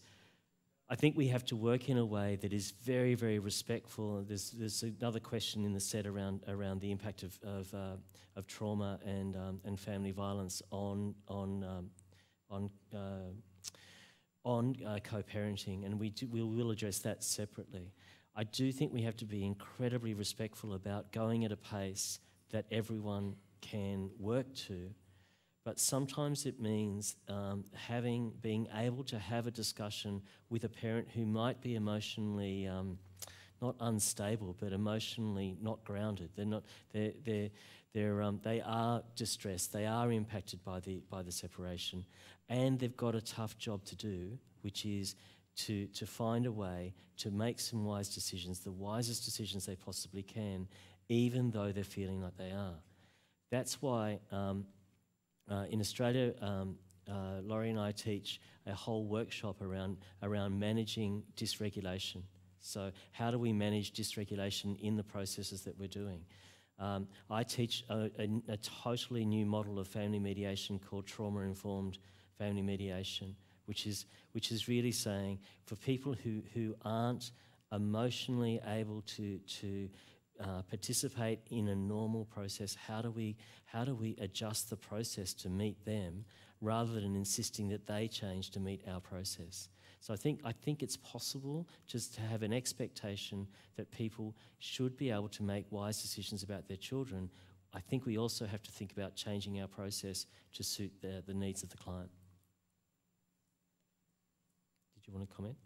No, I think that's what I would say too. I think that early intervention, you're always going to get somebody of the two parties that is less prepared to enter the process. And we wrote an article on the child-centered continuum model of practice, where I said earlier that we have level 1, level 2, level 3, and level 4 parents identified in it. And sometimes you're going to get one of the parties is going to be at a lower level of readiness, and another one's going to be at a higher level of readiness, but we still are creating processes for the two of them because we still think that the early intervention is your best bet. Otherwise, you're going to see this ramping up really fast, and the longer you let it ride, the harder it is to intervene. So, and in Australia, because they have these relationship centers across the whole country, and that you cannot go to court without a certificate from one of these centers that says you tried to do mediation, or that it's not a process for you. You just can't get into court. It's your ticket into court. So people are going there pretty early on, and some of them are pretty distressed, and they're getting the kind of help that they need early. Thank you. So now we are entering our last part of presentation from our guest speakers. So please, thank you. Thank you. We want to talk to you a little bit about children and the impact of children, impact on children. And a number of you brought up the whole concept of, multiple interviewing, children being probably used as property. And negotiated over as property versus as parties to the family, like they're parts of the family. And you've also raised the issue of allegations and how children are sometimes set up to say things against another parent to one of you. It would not be unusual for us to have a child, if we're doing the meeting with children, part of the process, to give potential feedback to the parents, where a child walks in the door with a prescribed letter that they did not write or could not have articulated quite that way. So we do know that children are used in the process in ways that are inappropriate. We also know that children are strong and probably less, I don't like to view children as little flowers that are going to be damaged constantly. Yes, they are victimized, but they're not always victims. Sometimes they're running all kinds of different roles in the family. Some of them have enormous power, too much power in the family. And so we want to think about children from in a broad way, and view them as having the right, that they have the rights to be part of this process somehow, in a safe and appropriate way, of course. And they do have voices that are important. So we want to talk to you a little bit about that. The way we've set this up is, you all probably know some of the basics on what impact separation divorce has on children, but we want to talk to you a little bit more about toxic stress and things like that, so that you might have some other things you can bring to a parent meeting even. The one on toxic stress that we're going to show you, by the way, you can get it off the internet. And Harvard did a whole series of these toxic stress little videos that are really good for brain development. And the parents who are in these massive wars, or some of them who are highly intellectual style people, might really do well to see some of these kinds of products. Like, you could show them to them as part of your co-parenting training proposal plan. Video first. The first video that we're going to see just takes us through some children's comments about the impact on them. It goes through four or five different areas of impact, and it's them speaking on their own behalf. So you might hear some teary kinds of things, and you might hear some stronger kinds of voice, but nevertheless, these are the real voices of real kids.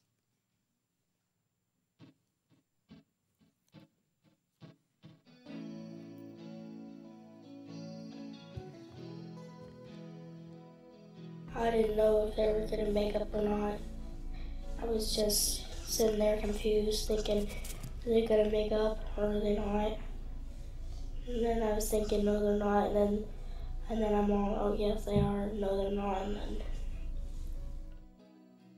Divorce is hard on everybody, but it's especially hard on kids. The purpose of this film is to give parents tools and information to help their children make the best of a stressful situation that the kids did not choose and have no power to change.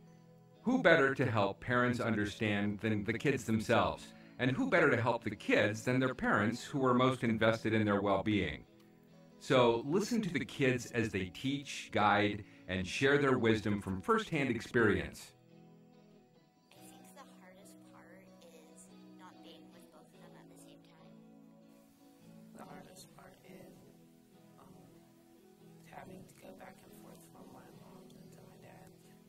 Because it really hurts my feelings when they fight. for the longest time, I used to want them to get back together, fix their problems, and say we're good, but they didn't want to do that. It puts a lot of stress on kids to hear their parents fight. My parents are never married. Sometimes I see my dad, not all the time. Divorce impacts different kids in different ways and with varying intensity. As with other forms of grief and loss, a child's emotions and behavior may fluctuate wildly and unpredictably. Because of my dad, I kind of get angry easily, and I got in a lot of fights with him. Yeah, sometimes I get really angry and sad and I sort of yell at my mom. She's like super hard when you go through stuff. I felt really sad, worried. I had a lot of questions, like what was going to happen. Everything kind of stays kept in. But like I have anxiety a lot at night because that's when I get time to think about everything that has happened. This is a very stressful time for adults. Parents have a different relationship to work out with each other. Schedules have changed, and things are really different. But parents must remember that it's an immensely stressful time for children, too. Parents need to tune into them and listen to them, often in ways they've never needed to before. I think that the parents should know that different kids are comfortable with different things, like they'll be sad for a long time or they'll be happy at first. So to just be open to any thoughts that they have. Parents should feel and realize how their children or their kids are feeling, and see how they're feeling, how some are feeling. I have a lot of my friends that are divorced. When they first got divorced, they were sad as well. I feel confused because I don't really know why they're divorced. I was really little when they did. I thought that after that first one it'd be over and I would just have a happy family, but instead they started fighting again and then they got a divorce again, and I thought, oh my gosh. It was just getting harder and harder not talking about it, because I don't really talk to my parents about it at all. Years ago, like when I was 9 or 10, I used to cry so much, and it was just like sad because he has another kid with a different girl, and like it's just hard because I don't really see him a lot.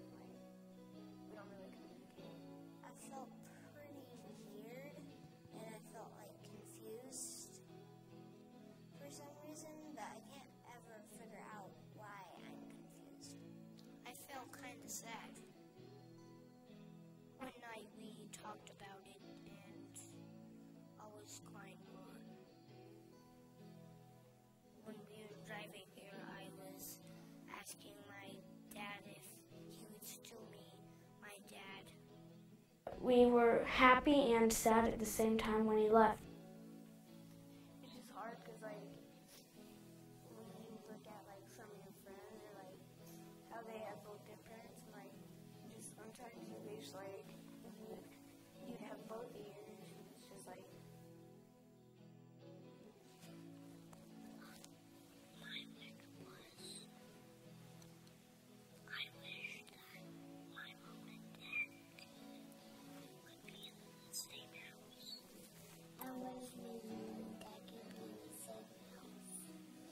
Kids' Little responses influence. are not always emotional.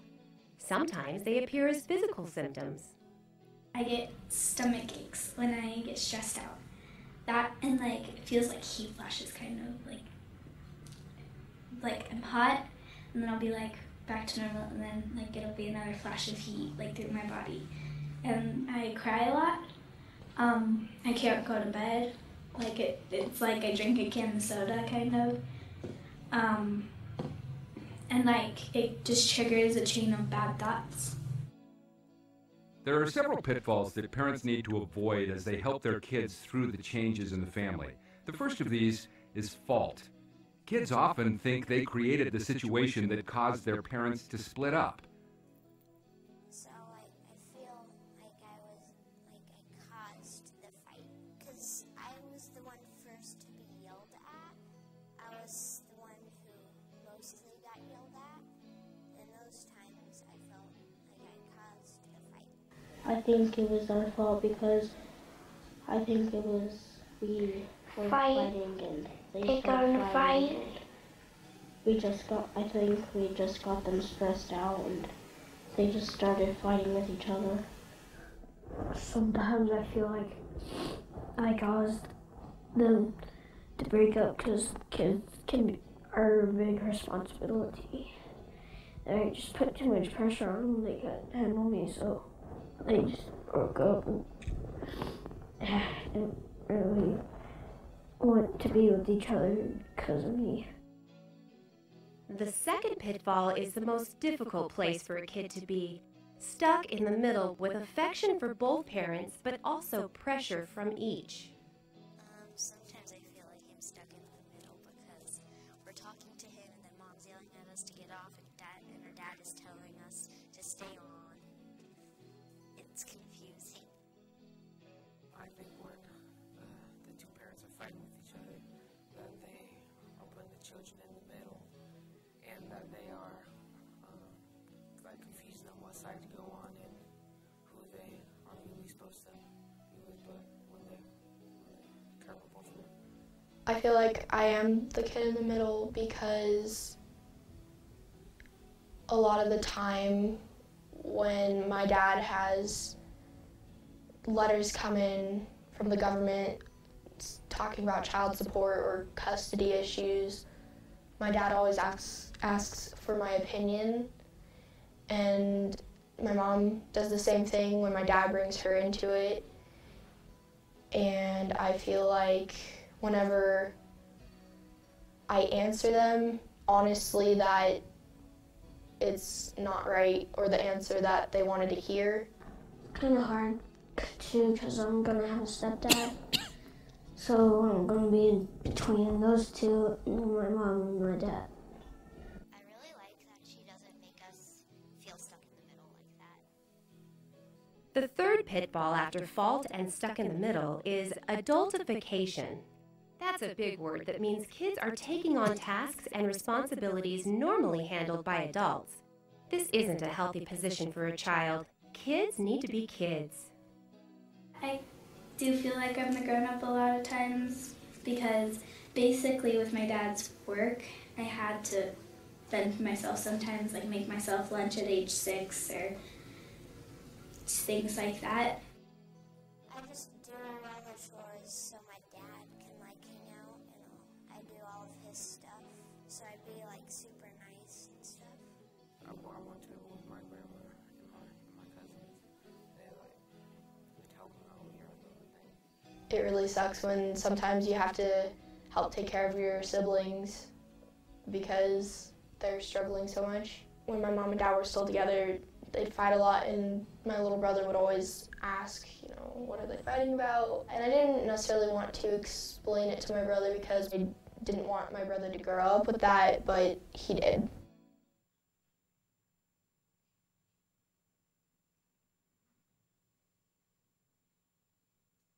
It stopped.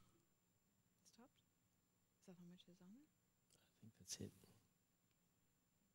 Yep. I think there's a bit more to that, but we'll stop it there. Mm. I think you get the point. The involving children in processes is important to us, and we do a training on how to meet with children rather than how to interview them. I'm not a big fan of this direct, straight-on interview because I don't think that we get the bigger picture from them that we could otherwise get in more projective activities. And so we train people on how to do those kind of projective activities for children. And then we figure out how and in what ways are we going to bring some of that feedback back to the parents. It's not enough for the high conflict parents to see something like this and be moved by it. They're probably very temporarily moved. Any kind of speeches or discussions about, oh, it's just bad for children, for the higher conflict people, they're so self-focused that they can't, they don't have the empathy available for the child's position. And sometimes their child is making them feel better by them leaning on them and being there for them. And other times, of course, we got straight on what we call in North America alienation practice, where parents are purposefully undermining the relationship between their child and that other parent. So these are different levels of kind of impact, of course, on children.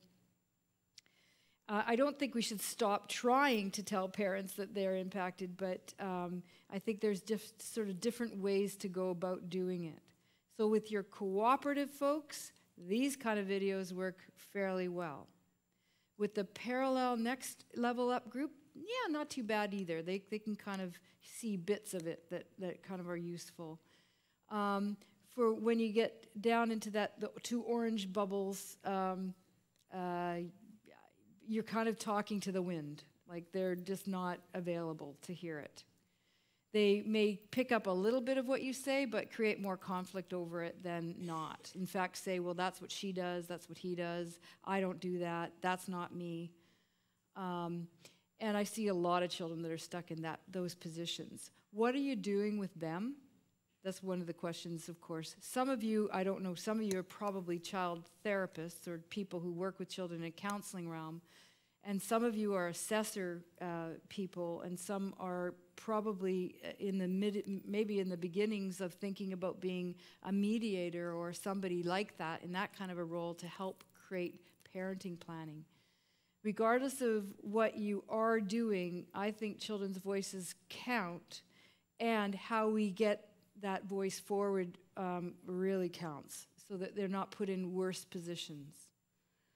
I have a case right now that's really complicated, and I'm the child therapist in this particular one, and everyone's helped. It's a very litigious case where it's constantly in front of a judge on one thing or another.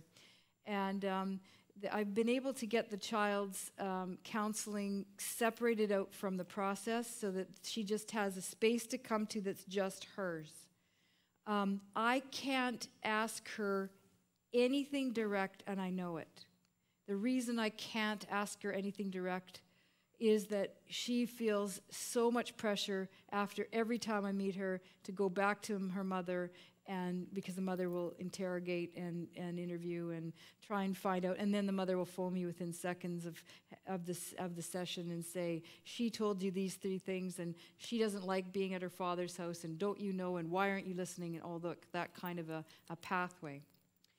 And so it's our jobs, I think, as people who want to find spaces for children to ensure that those spaces are protected. So the reason why I say I don't ask her direct questions is I try to protect her from having to have to say to her mother when she leaves that space, I told Lori this, or Lori said that. So Lori does kind of summary things. Here's what I think's happening in the family right now, and here's what things that I think are still happening for you. And all she does is shake her head yes and no. So she says no words about it. And then I take her not into the circumstance of her having to evaluate her parents or her circumstance so much, but find ways that she can find relief from this. She's been in it for about 4 years now, and it is wearing on her. Most recently, of course, the wear and tear has now emerged in school. And so mother unfortunately found a story she'd written. And I knew about her some of her stories, not this story. I knew about stories she was writing. I knew that she was using her fantasy to manage the tension and stress she felt. And her fantasy world became quite big. Then she designed a character for a story writing. And the character is a girl who's devastated by divorce. So we know it's not far from her life experience. But her mother was gleeful to find this story, sent it immediately to the lawyer and said, she's distressed, she's in a wreck, and she needs to not be going to her father's house anymore. She tries every angle you can imagine to stop the access. So I had to do some things to put the cap on the process, because I first was concerned as well when I read the stories, the story that she found. But I'd also known she'd seen the counselor at school. And I also knew that she had this fantasy world that she protects from anybody else knowing. So I did a check-in with her pretty immediate after hearing about the story, and really found a way to ensure that she was not going to harm herself, that she wasn't indeed in really bad emotional shape. And I talked to the counselor at school. She didn't feel that she was in that space either, and that she really wanted to keep her writing to herself. She said she'd wished she'd thrown it out before anyone could read it, because she didn't really want it to be like exposed in the way that it did get exposed. But my job is to try and find a way so mom's not going to use that to do something worse than just checking in with her.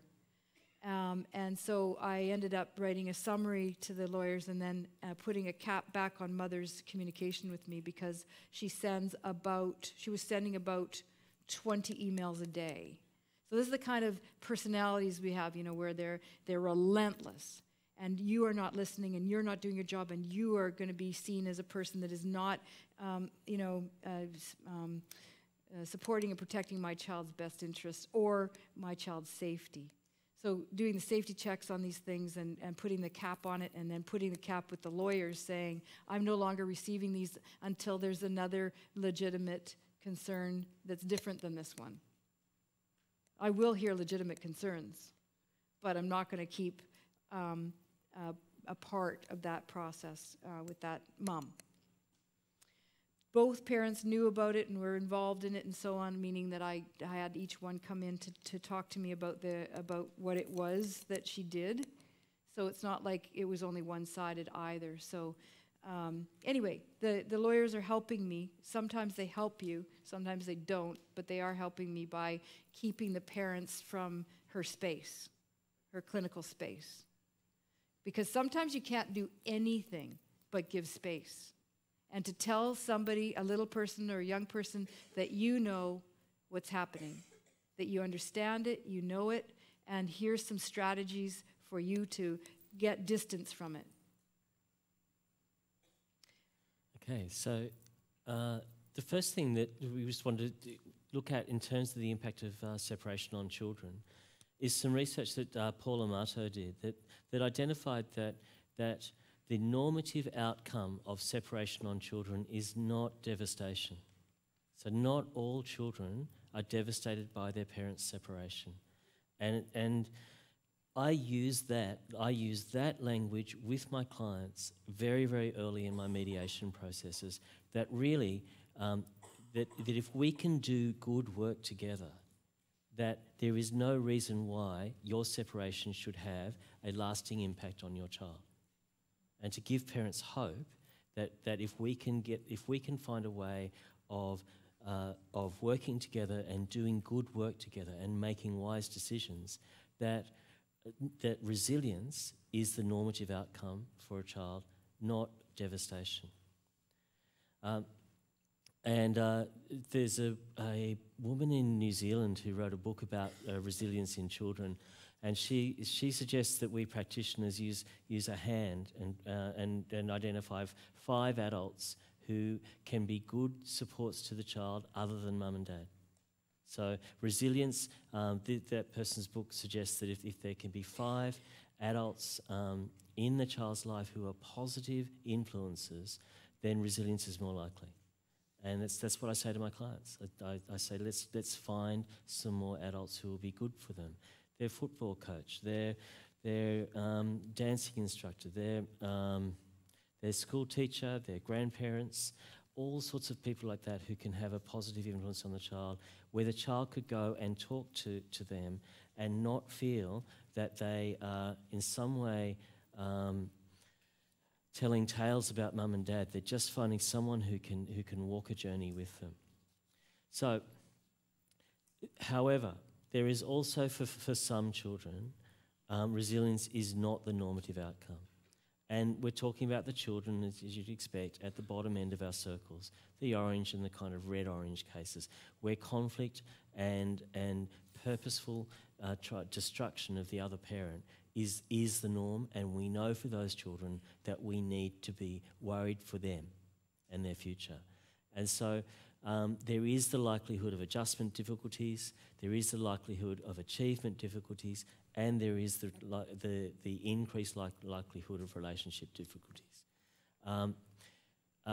Jen McIntosh and a few others wrote an article in and around 2009 in which there was a meta-review of lots and lots of research and what other people had found as being the likely outcome, if it's a poor outcome, of separation on children. So if we're in those kind of orange and red circles, what are some of the predictive things that can occur? And they were increased likelihood of early pregnancy for girls, increased involvement with the juvenile justice system, non-achievement of educational outcomes, mental health concerns, and not just poor relationships, but beliefs about relationships that of course relationships should be poor. And so it's not just simply that the relationship they enter into might be a non-useful relationship, but it also can be that I have a belief that relationships are somehow bad. I've met many kids saying to me in their older teens, saying, I don't think I'll ever have children. I don't think I don't want a child to have to go through what I went through. And that's some of the poorer outcomes for divorce. Now, my clients, even my high conflict clients, can tolerate hearing some of that. But I don't just sit there and say, sit down, take notes, I'm about to tell you some bad news. As Laurie said, I might feel better as a result of giving these people some sort of sermon about how destructive they're being on the children. But in reality, as soon as we go there, we start to lose, we just lose them. it's more likely that there are teachable moments, that I see our processes as being moment-to-moment interventions, not necessarily I'm going to sit there, I'm going to really tell these parents, I'm going to give them exactly what they need to know right between the eyes, because they have to know it right now. And you walk out of the room and say, yep, I'm a great practitioner because I told those parents. No, you just preached at them. It doesn't work. We're looking for teachable moments. We're looking for opportunities where the client says to us, John, what do you think? What is there for me in this? What can I do differently? Teachable moment. And I'm looking for these little opportunities. And the bad news is I have to wait. I have to sit and wait for those moments rather than saying, I'm going to make a moment happen. I've not had any luck with that. Did you want to comment on that? No, neither have I. No, okay. So Mark Cummings did some research into serious and persistent conflict and normal conflict. And if you look at it across the age span, you can look at it from the point of view of a very young child, like a toddler, and then a mid-childhood into early adolescence, and then into adulthood. And the green line is just tracking what is it like when a child is exposed to conflict. And this is parental conflict. And conflict itself is not bad. Children that grow up with parents who never fight, who never argue, actually don't learn the skill of having adult relationships where there can be disagreement. So we know that normal conflict is actually a useful thing for children to be exposed to. Obviously, with very, very young children who see the world through as revolving around them, their exposure to that conflict is not great. That's what that's saying at the beginning, that the level of distress is quite high for the younger the child. But then in mid-childhood, experiencing some parental conflict can be useful for the child. In addition to that, though, the red line at the top says almost right across the age range, including children who are adult children, the exposure to serious and persistent conflict, this conflict that never, ever gets resolved. It just goes on and it gets dirty, and it's a very, very unsatisfying thing where the child never sees their parent resolving their issues. All they see is this conflict that just comes up again and again and again and is unresolvable. For them, no matter what age, including in adulthood, it's distressing. And I've worked with some adults, people in their 30s who describe their experience of their parents' serious and persistent conflict, and it's no different to what a child would say about if they had to live with it.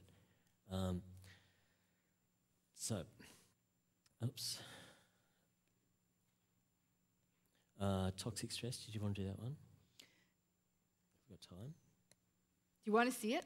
It's a little video, so we can give you a chance to decide, but it's a little video clip on that Harvard did on building healthy brains, and talks about the difference between normal stress and toxic stress. This is toxic when what John's describing, it's a toxic situation.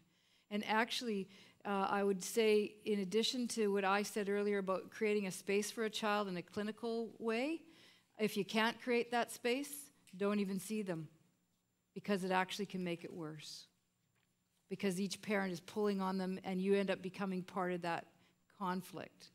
And yeah, so if we take a quick peek at it, it's not terribly long, but you might be able to use it. I'll give you the reference to it. You might be able to use it in your co-parenting planning.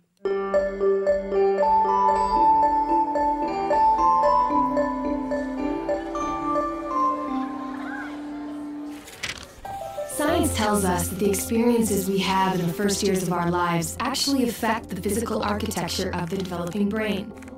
This means that brains aren't just born, they're also built over time based on our experiences. Just as a house needs a sturdy foundation to support the walls and roof, a brain needs a good base to support all future development. Positive interactions between young children and their caregivers literally build the architecture of the developing brain. Building a sturdy foundation in the earliest years provides a good base for a lifetime of good mental function and better overall health.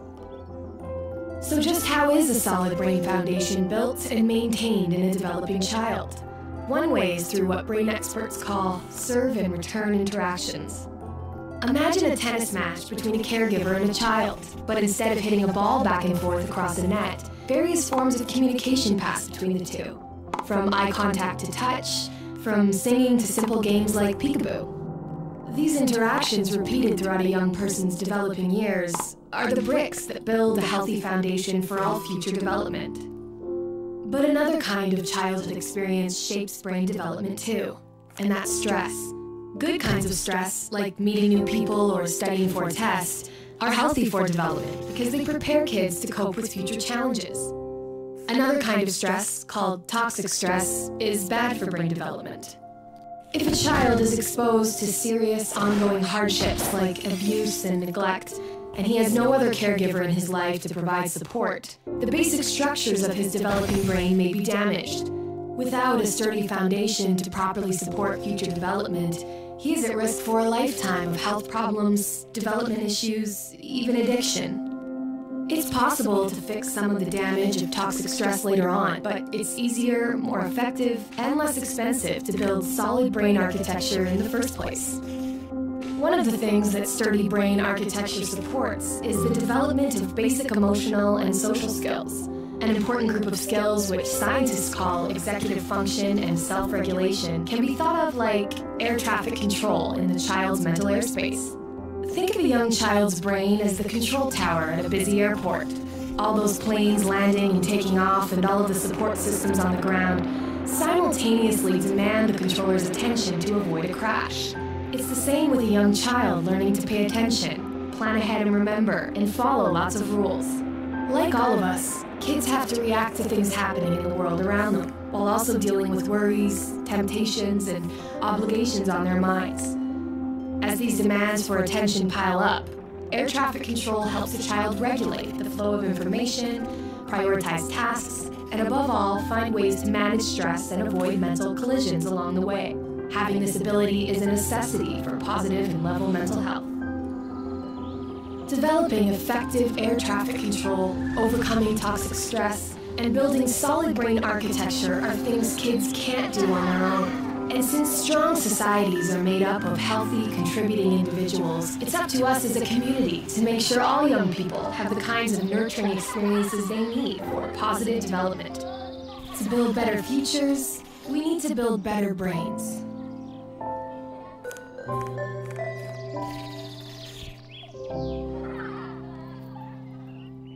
For the parents that are academic, these are great little vignettes because it appeals to the way in which they think rather than the way in which they feel. When John and I talk a lot about our really high conflict cases, we're looking at ways to replace the word feeling and place the word thinking in there, because they are just too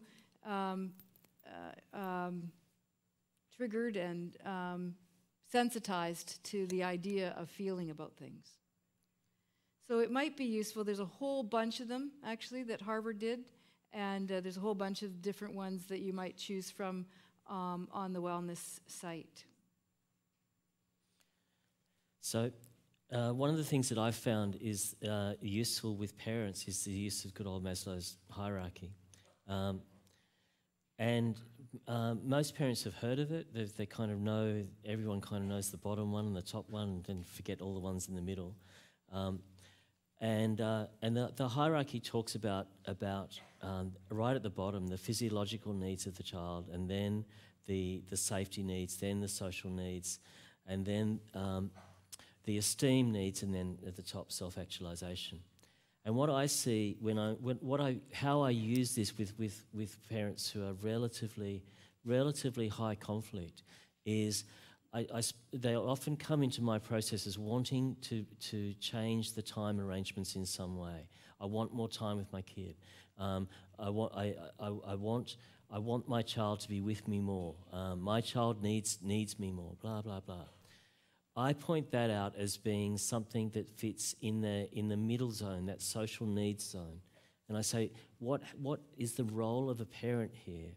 Is that at the moment what I see happening is that for whatever reason, there is something happening where either your child is fearful about losing the house, that they may not be able to stay in the home they're in, so that's right at the bottom of Maslow, or they're not feeling safe.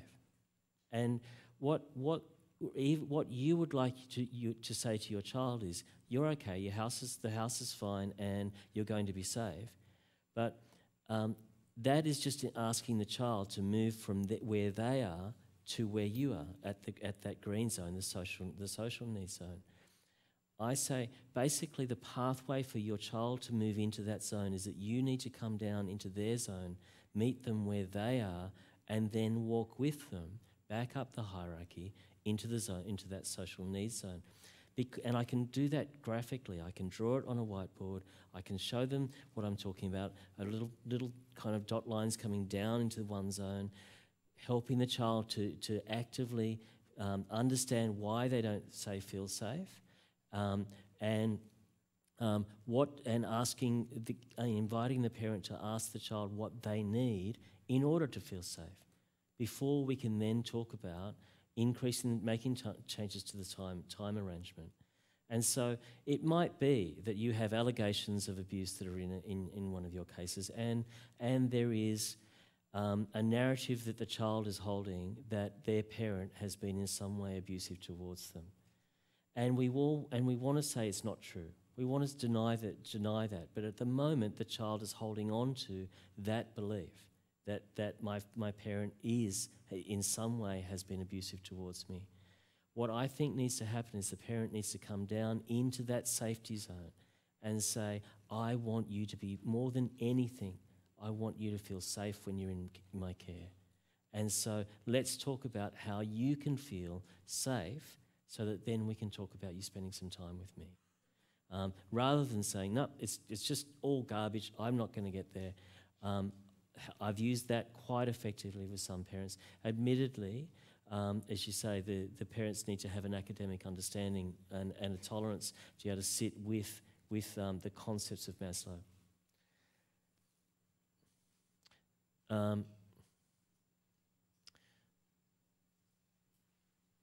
So just to go through very quickly, some indicators of post-separation risk factors affecting the child's adjustment. Degree of parental conflict. So the higher the conflict, the higher the risk factors. Presence of litigation. Multiple stressors and changes, so multiple things happening at the same time. I'm needing to move house. I have to change schools. I can't go to soccer anymore. I've lost relationships with a grandparent because I lost relationship with a parent. All of these kind of changes happening at the same time increase the number of risk factors. What I try to do is I try not to make all the changes in one go. I try to make it so that over the next 12 months, we might just say the first thing is that mum or dad is moving out of the house. That's the first change. We're going to let that settle. It may be that the house, either that the apartment may need to be sold. It may mean that someone who might be a domestic help might need to be made redundant, or that relationship end. All of these changes will impact on the child. And so I'm going to try to stage them rather than saying it's all got to happen at once. It is crazy how many parents think you can just do all these changes in 1 week and just, oh yeah, it's all good. The child will be fine. So the other risk factors, children who blame themselves for the divorce, children with pre-existing vulnerabilities such as social and emotional problems, parent has a mental illness or personality disturbance, children who become alienated, as Laurie said, or estranged from the non-resident parent. So alienation and realistic estrangement come from articles, at least from Joan Kelly. Maybe can we switch ahead right here? Yep. Okay. We're going to go beyond the little picture of the little girl Chrissy's story into the slides called alienation. I think it's important for you all to have structures from which you are evaluating what's actually happening in a given family, especially if you're going to be doing any writing for the court or anything that you think is going to become a higher risk issue related to child protection. I'm going to give you, I thought before we go through the academics of it, I have a story that was that I summarized for a study, and this is kind of the idea of the degree to which children sometimes can be alienated. Well, maybe we'll go through the chart first, and then you'll see it as an example. Maybe that makes more sense. So what you see here is that alienation is usually a term we use when children are resisting contact with a parent. Now, there are signs of resistance before it happens, but let's say that there's a court order that says the child shall or can or will have some access to the other parent. But the child's just absolute refusal, maybe even saying they hate their parent or that they're doing all kinds of behavioral things that are like really out of norm, and that there's no, usually in this process, there's usually no real good reason why the child hates the parent to the degree that they say that they do. So alienation is more likely in high conflict family law cases. It tends to occur in cases where the contact of the children with the non-resident parent is 0 to low. No longer regarded as gendered because we think that both genders play a role, like both men and women alienate their children from the other party. There's not a high gender correlation, although some old literature will say mothers were doing it more than fathers. Usually there's an age of onset around 10 for this. There are some vulnerable narrow bar age indicators. 10 because children move heavily into still the bad, the good, bad, right, wrong, more concrete thinking. They also have now moved into a little bit more elaborate time concepts, so they can keep a concept of time in their mind differently than when they were younger, and they're not as able as younger children to just compartmentalize the way that the younger ones can. So younger ones also don't quite have the same understanding of what the parents are doing as the little bit older ones. So it tends to be a pre-adolescent issue, the onset, and you'll see more kids doing refusal around here. I think alienation is a really important thing for us to walk through, and this little chart next helps us to think about it, because Joan Kelly and Janet Johnston, they did a nice job of this early on in 2001, and since then there's loads written on alienation. But this chart helps you as a practitioner, starting with child prefers contact with both parents. That's probably maybe your cooperative family, where the child doesn't really identify loving one or wanting to be with one more than another. So essentially a positive relationship with both. Then naturally in families, as you know in your own family, there may be an affinity towards one parent. Maybe that's because of your preference, personality style, your temperament style, but you may just feel closer to your mom or your dad. And it's not because you don't love the other one. You just feel more alike to them. So those are all in the normal realm, on the normal end of the scale. Then we start mounting up with different other interruptions.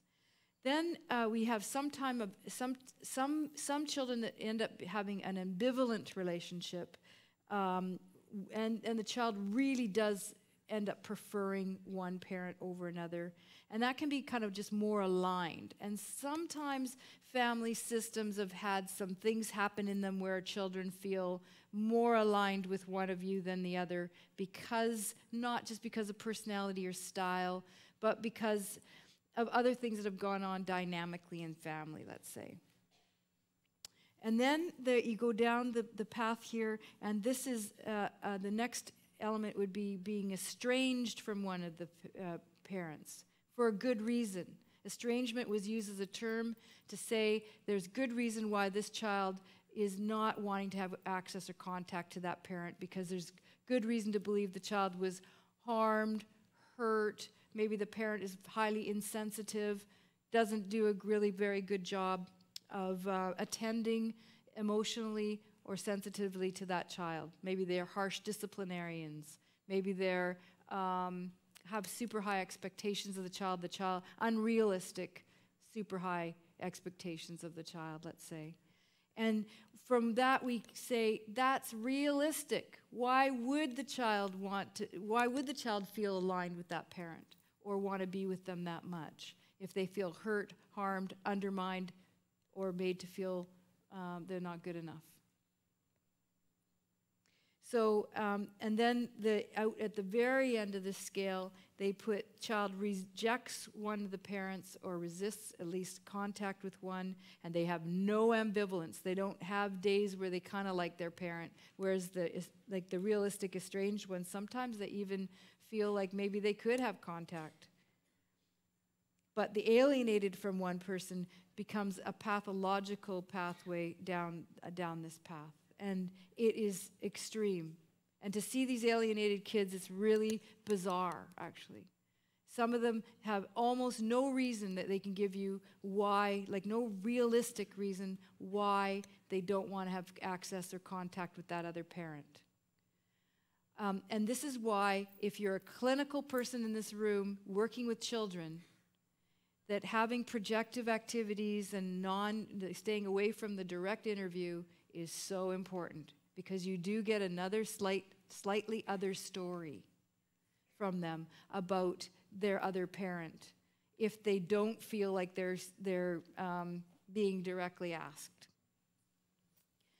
So alienation, that is exemplified in this little story called Chrissy.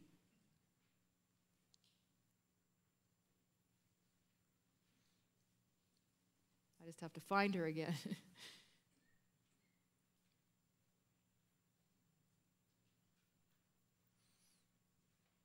So you can talk for a minute. Just while Laurie's searching for that, the rates of alienation, what Joan Kelly says in her article is that we don't just automatically jump to when a child is resisting contact with a parent, we don't just say, oh, alienation. Kelly's argument, Kelly and Johnson's argument is that what we need to do is rule out all the other concepts before we say, I think this is alienation. So where alienation can be misapplied is that many of our parents who we're working with will have particularly some of the men's websites, the men's group websites, bring in the concept of alienation. Your ex is alienating the children from you. So they learn that language. They don't bother understanding it from this perspective of this graph here. All they know is that their child doesn't want to spend time with them. The men's website has said basically this is alienation, and so therefore this is alienation. What our role is to make sure that there is no realistic estrangement happening, that this child holds a genuine fear of being with this parent because of a real issue that has occurred. And that the order is very, very important in order to be able to make sure that we're not exposing the child to a real risk of harm. So here's I call it Chrissy's story. 8-year-old Chrissy was referred to therapy to me in order to gain an understanding of how she felt about her relationship with her father. According to her mother, Chrissy was refusing to see her father and viewed him as someone she deeply disliked and feared. Her mother claimed that the very thought of having to see her father would initiate a sudden illness, and there were times she noted she would have to take her to the hospital. Chrissy's mother also disliked the father and noted that he betrayed us. Always listened to the language. And you may have a different word for us, but he betrayed us. She further explained that he really wanted nothing to do with Chrissy and her younger sister, and that he would sometimes make promises to enter their lives and then retreat again. She at one point said, she being the mother, she at one point said she supported the children to have a relationship with their father as long as they wanted to have one. Another indicator. She noted that she did not stand in their way. Chrissy's mother also did not believe there was a role for Chrissy's father and that they were now much better off without him. She said that Chrissy would also get sick to her stomach a couple of nights before counseling, when she came to see me, and that she later became quite violent at home by yelling and screaming and saying she wished she was dead. Chrissy's mother said she would usually talk to her daughter before counseling to try to prepare her.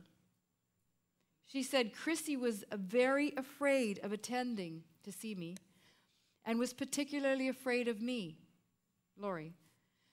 The mother claimed that it was not right that the children's father had made this happen, because he put an application forward to have somebody talk to this child about what it was that was stopping her from coming to see him. So mother's blaming father for making the child come to therapy and now making her ill. What was observed in therapy, however, was a little girl who described a positive early relationship with her father through drawing some positive memory pictures of when the family was still together.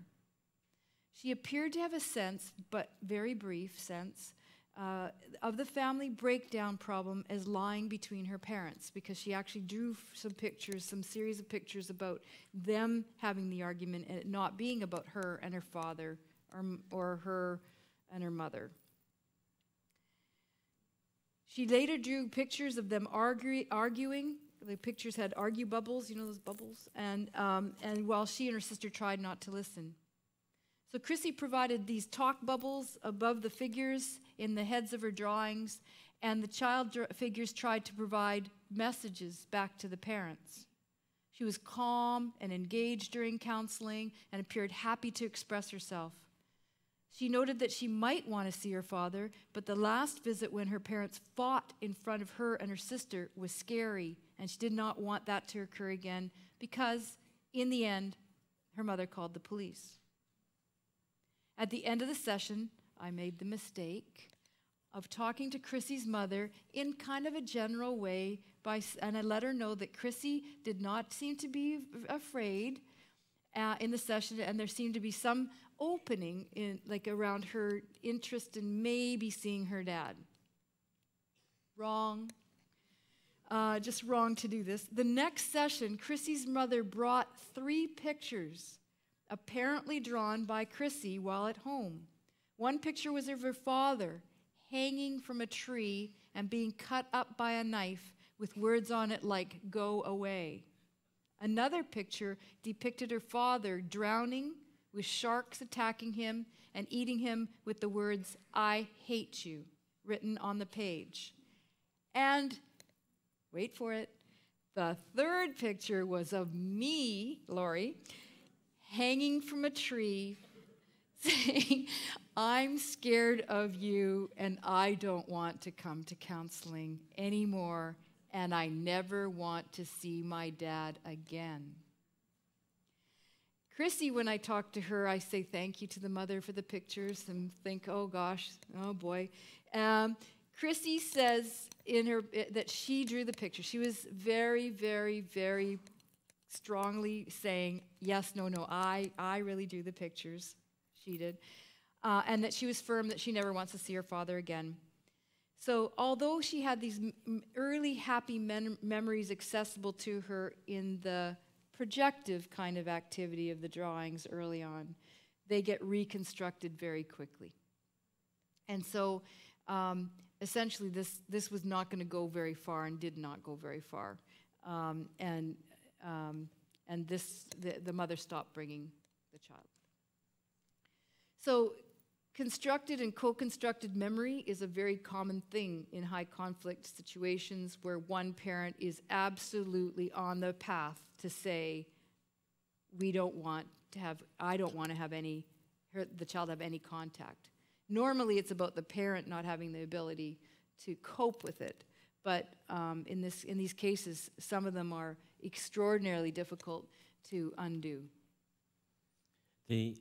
The possibility of doing early intervention work, I believe, is a very, very useful tool in limiting the ability of an alienated child being farmed, being grown. Because research from Barbara Fiedler has identified that a child just doesn't wake up one morning and become alienated from the other parent. It takes time. It's a process that on average takes about 4 years. And so by using early intervention, I believe that's one of the reasons why Australia has a lower incidence of alienation than you find in, say, North America. We are trying to very, very hard to get parents to work at least in parallel, and we're intervening early. Where alienation is occurring in the Australian setting is in this very, very small percentage of cases that are ending up in the family court. So those cases, when you speak to the people working in the court system, they see and they report a much higher incidence of alienation, more similar to North America, than we see in the non-court-based sector. So trying to keep these cases out of court, trying to intervene as early as possible can really work well to work against alienation occurring. In the time we've got left, I'm wondering whether we look at the last two tools. Yeah. So if you could pull out the child's needs checklist. This is something to bring to parents, for those of you wanting to get a sense of what you think the parent thinks the child needs. So this is the parent's perspective on what they think the child needs. We just developed this little tool because it goes along with what I developed after research called the Child and Youth Concern Scale. I was tired of the idea that children were pulled into these circumstances of, I need your voice, I want to hear from the child, at the time when parents were in court and needing a tie break. So pulling the child in at the highest level of the conflict and then giving them a straight-on interview just seemed completely wrong to me. And that there's so many things concerning children that are greater than how much time do you want to spend with your parent, and so preferences and all kinds of things that the courts are always after. And I don't think we're serving children very well if we follow down that pathway. So this one takes into consideration the 8 areas of concern from the Child and Youth Concern Scale that is a practitioner scale and not a parent one. This one's for parents that you have. And really what it does is it uses the same kinds of headings as the Child and Youth Concern Scale, but gets the parents to tell you what they might think about some of these areas. Some of these areas, or all of these areas, are typical areas of concern of children post-separation and divorce. So the first one is time. As you can imagine, time changes dramatically for children of separation and divorce. Everything changes into incremental bits of time. And so you could ask your parent to read the question and just check the box that they think their child, like reflects something about their child. Could they check more than one box? Yes. Because this is not a standardized tool, it's a checklist. It checks against the one that you're going to fill in if you're the person meeting with the child. So we do a training called Meeting with Children, and one of the tools is the Child and Youth Concern Scale. And you get trained on how to do some projective activities, gather information from children, organize it into a little tool so that you can give back feedback to parents in a much less court-driven way, but kind of talks about children's overall thinking and feelings. So time, physical space is number 2.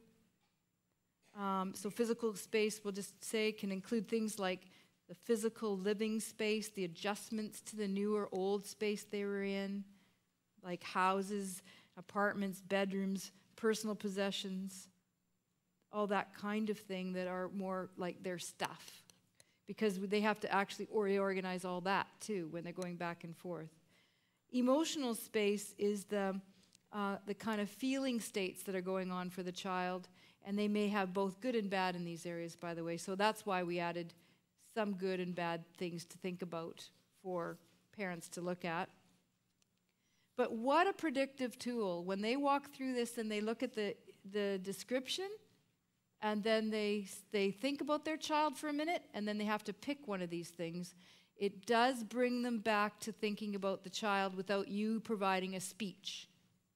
Right? You know how speeches don't go over very well about how conflict's bad for your child, and it's nice to tell them a little bit about that, but really we want them focusing in on the detail about their child. So I would suggest that this might be a useful tool for you to do that with your parents. If you're interested in the child and youth concerns scale and getting trained in it, you can let us know, and it's a different process, but this at least gets parents thinking about their child in a number of areas that affect them post-separation. And I use it with parents, asking them, inviting them to think about what areas of concern do they think are important to their child. That's my opening question. What do you think are some of the needs your child has in the process that we're now embarking on? The parents don't agree. They don't actually have to agree. And so one parent might say, well, I think my child is really concerned about time. The other parent might say, oh, the child's totally unaware of time. But it's okay that they disagree. That's fine. All we're trying to do is to get each parent to let us know where they think their child's needs are. The last tool that we wanted to look at today is a communications tool that is called, I think it's just called that, the communications log, I think it's called. And I have seen, Laurie developed this and I stole it from her a couple of years ago, and only fessing up to stealing it now. But what I've found is that parents who send each other the litany of emails, so there's 20 emails a week, there's all of these kind of things, suddenly there is a communication scaffolding that I put in place that says to the parents, this is how the communication is to go on while you're working with me. And so this is the new regime for communication. One email on this form, as Laurie said, at transition. After transition. Okay, so and I ask the parents each to send it. So they each send at transition a report to the other parent under those headings. So issues about education, issues about extracurricular, I'm going to forget them, health, childcare, day-to-day parenting issues, and other, which is the last one, which is usually clarifying something with the other person, because children come from one house to the other and said, Mom said that you, or one child came to one parent, for instance, and said, yeah, I don't have my bedroom anymore. Other people are living there. And the mother just freaked out, saying, what? And so we had a session on this. The parent hadn't checked it out with the other parent, but when it came down to the bottom line, the child was sleeping on a little mattress in the living room in a pretend tent while a relative came to stay in the room just for the weekend. No, the child didn't lose the bedroom. No, the child it wasn't that they didn't have a bed anymore and all those kinds of things. But children say things in particular ways, and you have to check it out. So that's the other section. The wonderful thing about this tool is that I ask the parents to send it directly to each other and then CC me into it. So I get to see what they write.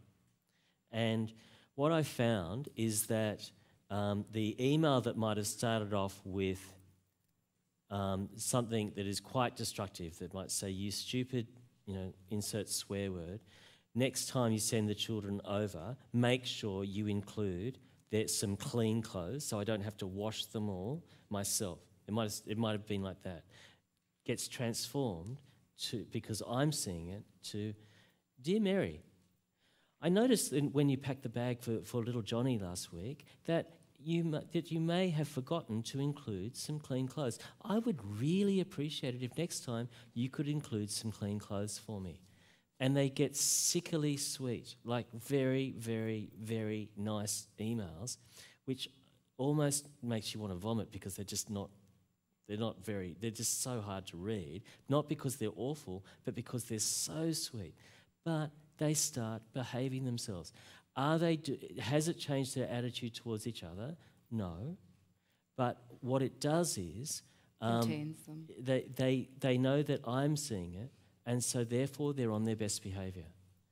The other thing I've done, and I don't know whether it's right or not, but I put on the bottom of my form, this is not part of a confidential mediation process. This form may be admissible. Okay? Now, I've got no idea whether it is or not. It actually doesn't matter to me whether it is or not. All that means is that the parents are absolutely scared. They're writing something and it might end up before a judge. So that's the other reason why they actually behave themselves. I found it to be a really useful tool. Sorry. If you use it, ask them to do it in point form only.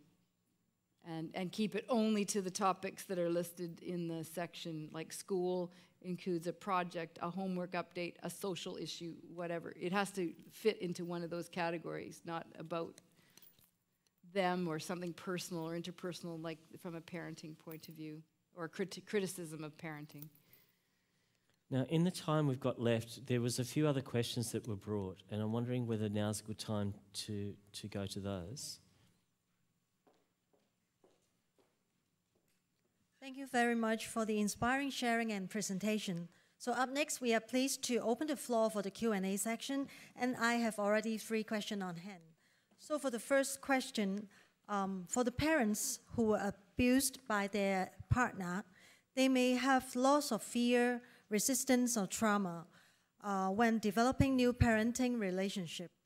Those traumatic experiences may need time to recover. So what can we do in helping them be ready for co-parenting? I would start right away by saying some of these parents will not co-parent, they will parallel parent, and that you're building into your parenting plan a lot of safety and structure. So I think the language, and maybe it's just the English language, but the language that we would use would be to probably do more parallel in those cases. Yeah. I would add to that, so that's a comment on outcome. You also have to think about we have to comment on process as well. So how do we negotiate a parallel parenting agreement when we are negotiating it between someone who has perpetrated violence against the other person? So that brought about created a traumatic experience for that person. What we know about trauma is that when it has a very similar description to toxic stress. That when someone is experiencing trauma, their prefrontal cortex becomes almost disengaged. Dan Siegel talks about people flipping their lid, and he uses a hand to show what happens. And it's like the person's ability to think disappears. So when someone is experiencing fear because they are sitting in a space near their ex-partner who has caused them some sort of trauma, their ability to negotiate virtually disappears. So what we need to do is to rethink how we would approach that negotiation. We can't just blindly go into it and say, well, we'll just, they've got to reach an agreement, so let's just get going on it. You have to use trauma-informed practice principles. People need to feel safe in the space before they can negotiate. And I work very slowly, very deliberately. I don't always work with both parents in the same room. As I said, I'm doing negotiation right now where the clients don't even meet on the same day. In about 6 o'clock tonight, I'll be calling one of the parents back in Australia to talk about a meeting that I had with the other parent on the phone on Monday. And so we are just going super slowly, just working very, very deliberately. So it's not just about the outcome, it's also about how we work, and any of the trauma-informed principles should be applied. Okay, thank you. And the second question is, do you support joint custody? And what can we do when one party insists not to carry out the court order? Do we support joint custody? Yes, depending on the circumstances. And there's joint custody, in my hometown, there's joint physical custody where they're sharing time 50-50, and if you lived in Calgary, you pretty much have to prove why it should not be 50-50 rather than, so it's not a presumption exactly, but it's close. But then we have also a joint custody in terms of decision making. So it may not be equal time, but it definitely starts with the idea that both parents should be making and having a process to make decisions in relation to their children's lives. And was it how do we support it? Is that the question? And the other one is, what can we do when one party insists not to carry out the court order? Right. Well, good luck. You mean like if there's an order that there's shared time or shared decision making, the only thing that you can do is either these people are coming back to a process of mediation with a person that's designated to do that, or they're going back into the courtroom because one of the parties has to take it back in front of the judge to say there's non-compliance. But other than that, I don't know what else you would do. So I'm assuming that everyone in this room either works for the government or in a community-based organisation. Is that basically correct? I think that's right. And Australia, not dissimilarly to Hong Kong, the Australian federal government has invested a lot of money in community-based organisations to provide quite varied programs that are basically free, and most of them actually are free, because what the court is able to do in Australia is order that people attend a parenting orders, it's called a POP program. So the parenting orders programs. And basically a worker case manages that case to get compliance with the orders. And so if you wanted to research some of the programs that have been funded in Australia and their success, you could look at the parenting orders programs in Australia. Thank you. And the third question, and it is the last question, is there any research showing any impact on children when they are under different household rules as they are under parallel parenting? We talked about this one. We don't know of any specific research that just talks about household rules, that just narrows it down like that. There is research about conflict between houses, and there's lots of reference to people not providing enough predictability, and predictability leads to security in family houses post-separation and divorce, and we know it leads down a very negative pathway. So differences in the two houses is not recommended, obviously, like high differences. You won't have control over everything.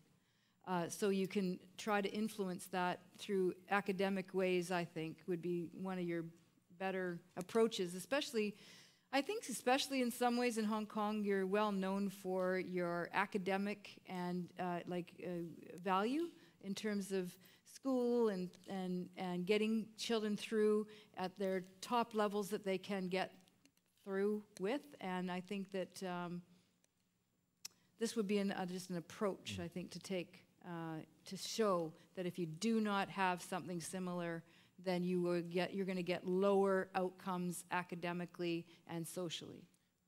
I would add to that my reading of people who don't have the same rules, who choose not to have the same rules as the other house, are doing it because with a motivation of refusing to do something, even if it's a good idea, because my ex-partner is asking me to do it and I refuse to do what my ex wants me to do. It's got not so much to do with whether the rule is a good rule or a bad rule. It's the fact that my ex-partner thought of it and I refuse to engage in that. And I have found the only pathway, and it's a very slim chance of it working, is engaging in that narrative. What is the motivation behind why this rule, what is the motivation behind not having the same rule as your ex-partner? Exploring that and ideally getting to the point where there can be a practitioner to client, and this would be in private because they've got a safe face, almost a smile between each other that says, I know that you know that I know that this is not about the rule, this is about not being willing to do what your ex wants. And so in doing that, what I've found is that that the parent will sometimes say, you know what, if I treat this like a commercial negotiation, not a parenting discussion, and I was being asked to give up on this issue, I would expect something back on that issue.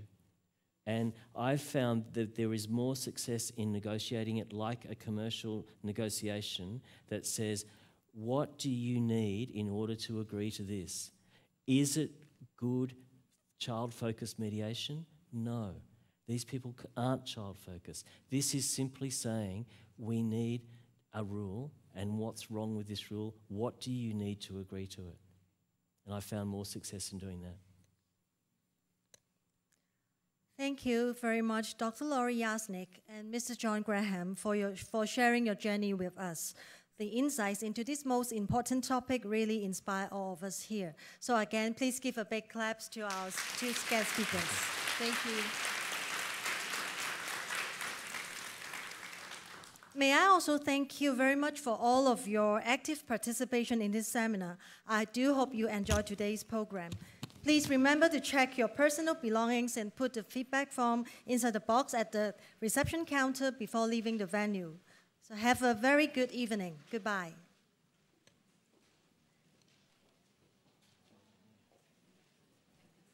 Oh, thank you, Amy.